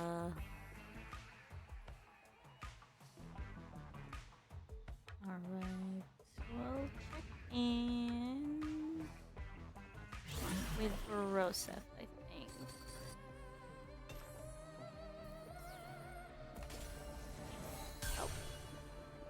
Oh, hi Fizz. Where'd you come from? Hello. There we go. We opt to go level 7. We throw in another rogue. We're missing one marauder. We do have a Nova emblem though, so if we can get an Akali or something, that would be insane. And we can see Robin Songs, the beginning of that Nami comp that we saw. Robin Songs has 7 Namis. Robin Songs has 7 Namis. Oh, Gwen, sorry, not Namis. They look the same. They're both pink. They're both very pink. Yes. One We have 2 Namis. has a 7 tail, Gwen. the other has shears. Yeah, I was just looking at the portrait, okay? Leave me alone. I got excited because imagine being a free 5 with 7 Namis. That would be too crazy. Okay. When did this get? Whoa, Wigwag just got a 3-star pike right off the bat. And is now 3 away from having that Gragas. It just get the 3-star Jinx as well. Sympathetic implant. Sympathetic implant. What does that do for us? I don't actually know. That every 5 seconds will give our attack champion 15 attack speed. That's insane for someone like Jinx. She is definitely gonna Considering put in her some work. ult, yeah, considering her ult, her cast scales off of attack speed as well. For more rocket, that's actually kind of insane. Alright, Michael. Okay, I think it's Michael or Soju. It could also be CMB for this next round. Any preferences? I will leave it to your better judgment. Ah! I hate making decisions. Well, it's time to love them. Oh, okay, we'll go with Soju. Soju pivoted off of that good. Ezreal into this Corki, so Corki. we'll see how we can shape up. You see, I used to be indecisive. Now I'm just not sure.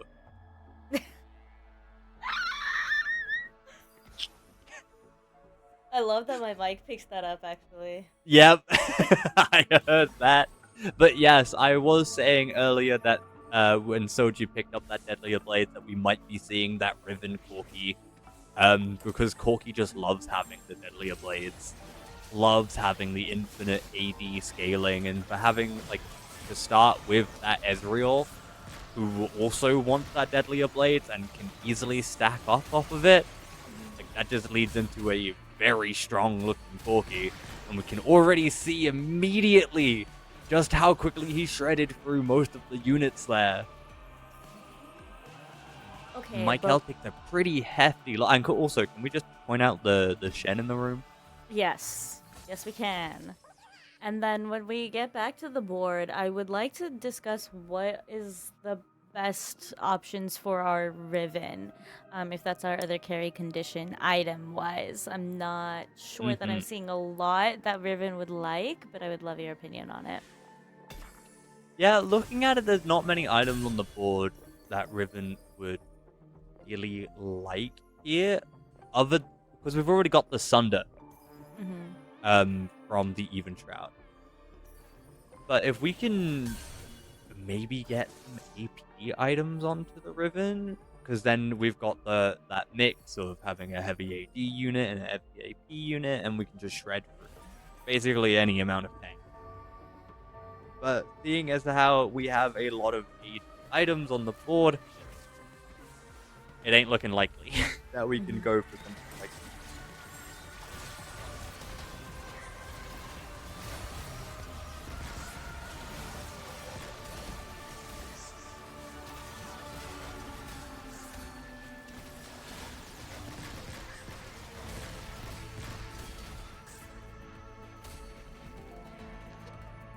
We're gonna be leaking a little bit of health here, but once we get that 2-star Corki, we're gonna start murdering everything.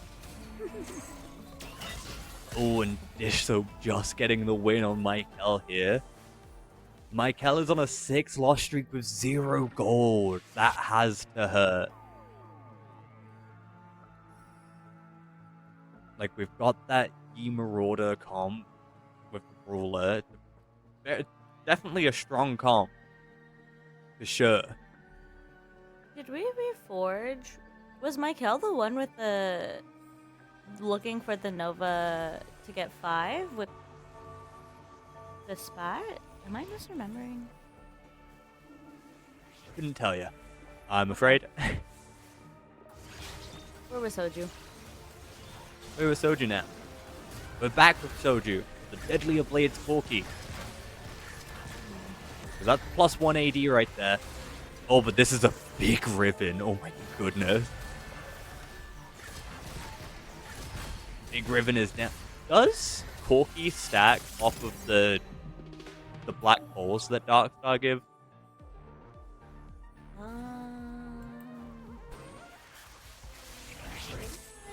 wouldn't be. Like, they have to count as units, right? I think so. They can be targeted. Right?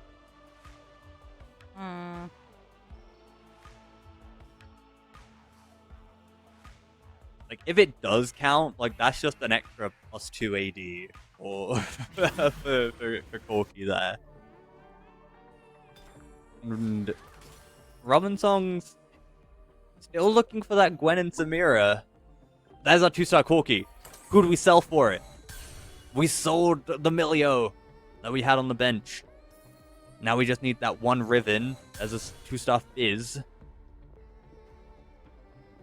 And there's our 7 Space Groove. We're still missing a Gwen.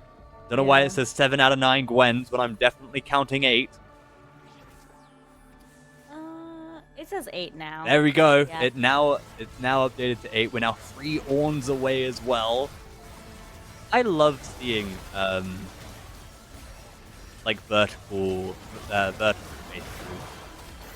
I love vertical space groove. It's so pretty. So I'm seeing a Master Yi for Michael, and I'm inclined to agree with the line. I see the vision. I see that there's only so many ways out, and we're pretty broke. We're very broke, and we're still missing 1 Yi, which is very unfortunate. If we could just get that 2-star Yi, I think we're in a much better position. But with 20 HP, we need to find it yesterday.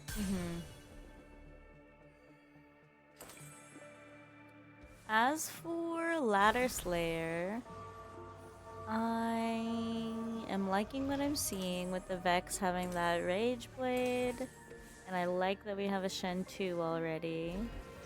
Vex has items? I can't see the Vex item. Oh, yes, she has a Rage Blade. That's so funny. I don't have Voice of God privileges. But yeah, it's definitely going to help, and as well with this Shepherd too, like that's just, if Ia can survive long enough to get even 1 cast off, that's an extra 20 AP. That's 30 gold. You take 30 gold. You do every time. And I don't know what Michael got here, but Michael is on 0. Robinson getting a 2-star Nami. There's our 3-star Gwen for Robinson's as well. CMB9 got a 2-star Riven. Ladder Slayer we just saw got that 2-star Bard. Okay, last moves. We did get the 2-star Yi. Sorry if you mentioned that already. I did not. I didn't see that one. So now these gloves need a home. Belveth? We saw that they were pretty tanky items, so realistically it would go on for, like, the Gragas or the Rek'Sai, I think. If we do Yeah. place them. Oh, but we're Well, also did looking the- for Growth. Okay, yeah, I was gonna say if the round reset, if the items would change, but yeah. Quicksilver though, not the worst for Belveth. That's not bad for a Belveth.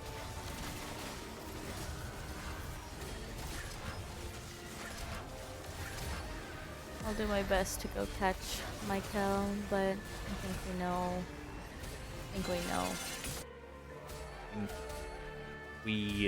Oh, but the Yi is still alive and is on the back line, but immediately goes down. Never mind. Down goes Michael, and we got this Yi. Sorry. The Yi gets stolen as well. Oh no. That's Michael for Michael. Going for 8 here. That's definitely gonna hurt, because we did mention that Michael was very much in the middle of the pack. This is probably the worst situation for Michael. See Broseph go for 9, throw in a Wrath. I would love to see how many stacks this Deathblade is giving us for this Corki. 76. An extra 76%! W. That's a Deathblade and a half on itself! Yeah. We're seeing 4.5 item Corki right now. Oh, we made Jin a rogue. Rogue Jin! Heck yeah. I actually love that. Oh, but Soju immediately goes down. Oh my goodness, the Darkstar Riven doing numbers here. And we're seeing this Bard stealing unit after unit here as well. Does fall. Ladder Slayer taking a pretty hefty loss from Robin Songs here.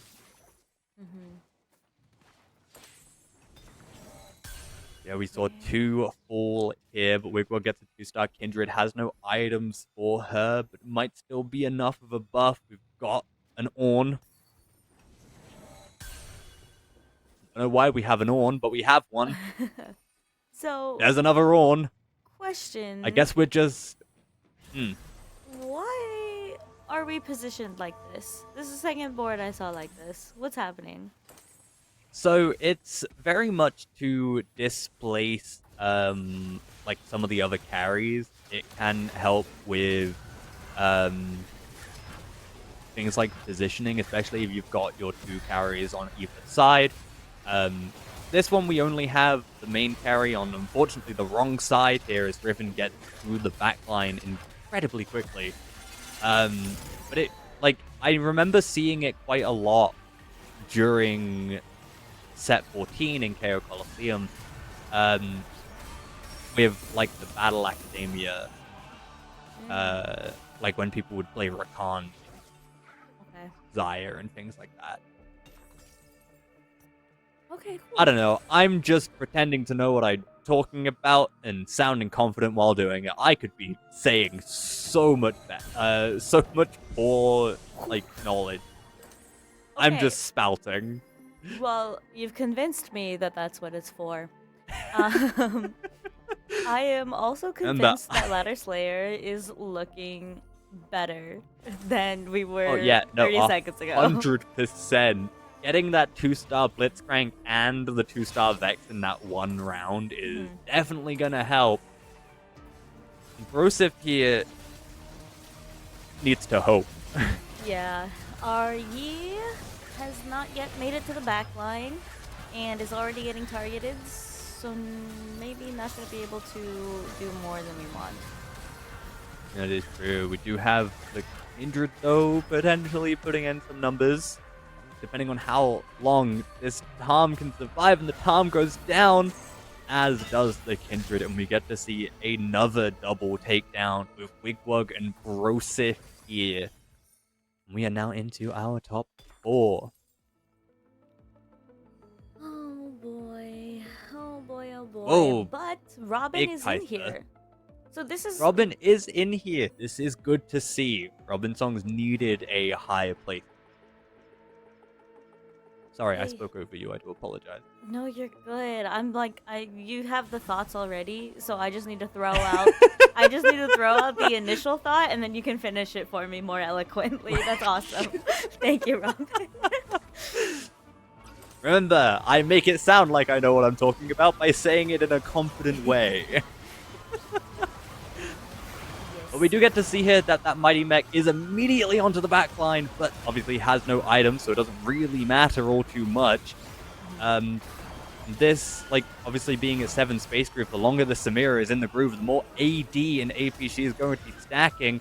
But now it's the rest of the team onto this Samira, and Samira does go down. She does. And this Ornn Now it as is... big as he He was- is goodness. Sorry. Yeah, the Ornn was refusing to die for a long time, but when you're the only one left and there's no damage to back it up, like, what do you do? Yeah, I don't know. I'm trying to also find a reason perhaps why we're positioned like this also. Because yes, This one is to guarantee the gargoyle. Okay. Like, this one is just so gargoyles can stack as much armor and magic as possible. That one I do know. I actually do know this one. So we're gonna swap. Because we got to see it a around. lot in... Yeah, we got to see it a lot in, like, the last set as well, where we would have, like, the solo Darius out in front, with, like, Titan's Resolve, Gargoyle Stoneplate, and then one other item. It's just to, like, stack those, or to keep those as high as possible, like, off rip. And it's also really good for someone like Leona, whose best items are basically free Gargoyle Stoneplates. Holy big also... Nunu. Yes, big Nunu. Can we just point out what Ladder Slayer has right now? I know we're not watching Ladder Slayer right now, but that is 6 Shens. Yeah. I just squint to see the champion icon. But we do get to see that Robin Song does take a victory against Dish Soap and actually manages to eliminate him. So Dish Soap is probably pretty okay with a 4th, was in a pretty decent spot overall. And we're seeing a lot of these 5 costs being, but we're looking at some real good soup right now. We might actually hit one of those 3-star 5 costs. It's unlikely, but we might. Oh man, this is not, as Robin, this is not what you wanted to see for their final fights. Ladder Slayer, who's just about where you are in the standings, and CMBQ, who really should have just gone 8 this game. Yeah, but like CMB could have gone 8 and would have been fine. But we do get to see it nonetheless, and this is a very strong Samira with the Bloodthirster now for some extra survivability. Vex gonna Again, pick like up the this longer... lead?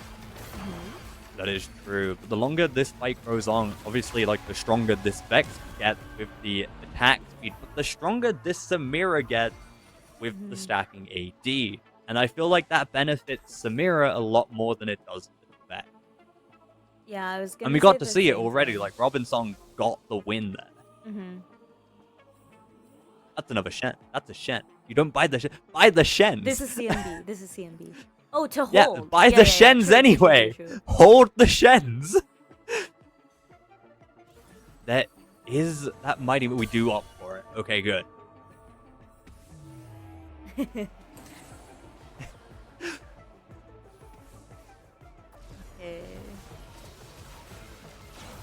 I'm not seeing more Because Shens Ladder on the bench. Slayer... Okay, Ladder Slayer was a fresh pick, not a Varus pick. If it was a Varus pick, whew, that would be scary with that extra chance to find 5 costs. But we can see that the Shepherd buff did go through. That is a plus 20% AP. It's going to be really nice for this Vex, who seems to have... Oh, never mind! Oh my goodness! Yeah.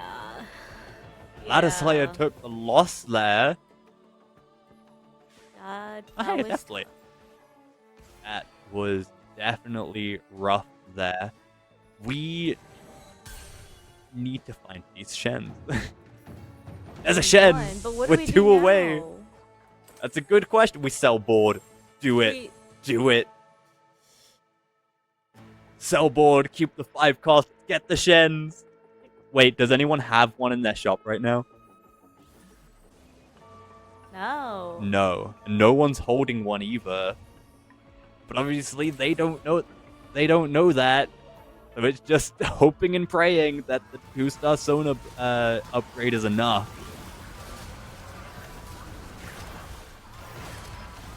Oh, that's that was a bold. Bold move con. Let's see if it plays out. We're not going to count that one because I've already done that one. Yeah, we're doing. Oh, I think this is Goodnight Robin. Yeah. Does seem to be Goodnight Robin, and down goes the Ladder Slayer as well. That is a double takedown for CMB9 to get the win.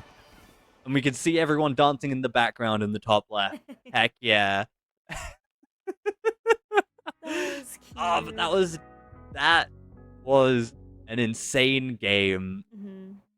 Obviously, we have the power of foresight in seeing what everyone has, Mhm. but you have to take the gamble, right? Mhm. Like, You you've have to. lost the last 2 games. Like, there's just something you have to try and do. You're 2 away. You have to take the gamble. And with that, we will be able to lock the 4 players that are going to be eliminated and the 4 that will move on. Yes. So we are seeing CMB9 with 68 points. Very close to being very nice. Dish Soap with 62. Ladder Slayer and Soju with 60. And Robin Songs with 59. Just missing out by 1 point. Needed the first place. CMB9 really just closed the door and locked it behind them, ensuring that Robin Songs could not progress into day 3. Oh, man. That does also mean that we are going to be saying goodbye to Robin Songs, Michael, Rostif, and Wigwug there. On that 8th place really hurt Michael, and we can see, like, we had that first from the last one, then we went 8 and we had 57 points. All we needed was a 4 or a 6, and we would have been at 60 to 61 points. Definitely unfortunate, but they all played incredibly well nonetheless. And, well, I'm excited to see what happens for day 3. That's right, day 3. Are you gonna be around? Are you gonna be not around? I unfortunately will not be around. I have to do big girl stuff in the real world and work. Yeah. I also unfortunately have to work, so Twonky from Gal will be taking over the co-stream tomorrow. She's all set up. We went through it all, so hopefully that all lands. I'm still just a little in mourning for Robin right now. I was taking a look. That's so unfortunate. It was so sad, actually, because we talked about how maybe the 2 would get you there, right? Maybe the 2nd, but you really wanted the 1st. And I'm pretty sure, unless the math changed before at the very end, I'm pretty sure Robin did get the 2nd, and it wasn't enough because of Ladder Slayer's position also. Oh. Yeah, CMB9 getting that first place to deny the 8 points. And then, yeah, with Ladder Slayer getting as high on the board as they did, just beating out by one singular point has to be heartbreaking for sure. Yeah, Robin was in 2nd. Dang. All of that. Dang. All of it. Just sad. But that's how you know that TFT is impactful, right? Because me and you are sitting here with everybody else who's watching and playing and following along with the story and feeling the moment of the tournament. I love yesterday was a riot game day for me, right? I came in, I had streamed TPC, and then I went and then after I logged off of the stream, I went to a friend's and played Riftbound, and then I came home and played ARAMs. As you should. And just while we're talking on the subject of Riftbound, I still have my my promotional ash from the pre-con. You have I've got the... 2 ashes actually. Oh, your promo Ash. Okay. Yeah, That's awesome. I have my promo ash and I have an actual ash as well. And as per the rules of the precon thing, we weren't allowed to use the pre-release Yep. ash, but if you pulled ash, you were. Yep. And I was the only one to pull ash, so it was really nice. It was really funny to see. W. Just I would play an ash and just like, what do you mean Hey, you can play the ash? Just like, it's like I'm allowed. I pulled this ash. Do you see this pre-release? Do you see the pre-release? Nah, this is my ash right here. Exactly. Your ash is mine. Except not. It's mine. Except not. It's my ash. I pulled this. This is mine. Did I use the ash once? No. I was playing a Jin deck.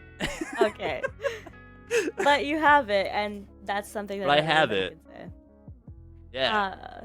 Talking about tomorrow, really quickly, we're gonna see our 8 players go into the checkmate format, right? So that's gonna mean they're gonna play until they reach 20 points, and after they reach 20 points, they're gonna need a first. I know we don't do challenges anymore for this season of the TPC, but I still would like some predictions if you've got any. And if you need to see the scoreboard again, let me know. Yeah, we could take a gander at the scoreboard real quick. So, looking at this, we are going to be seeing Brahu, Campbellia, Setsuko, Marcel P, CMB9, Disto, Vladislayer, and Soju. Looking at some of these games, Brahu had such a definitive game throughout all of the days, really. Like, you can just see that every game bar 3 was a top 4, or even a first or a second. If they can carry that into day 3, then job done. Bish bash bosh. But also, we got to see CMB9 have some really pivotal plays in especially those last 2 games. So I think my predictions are gonna end up being either CMB9 or Brahu. Okay, that's very fair, especially going off of what the stats are telling us.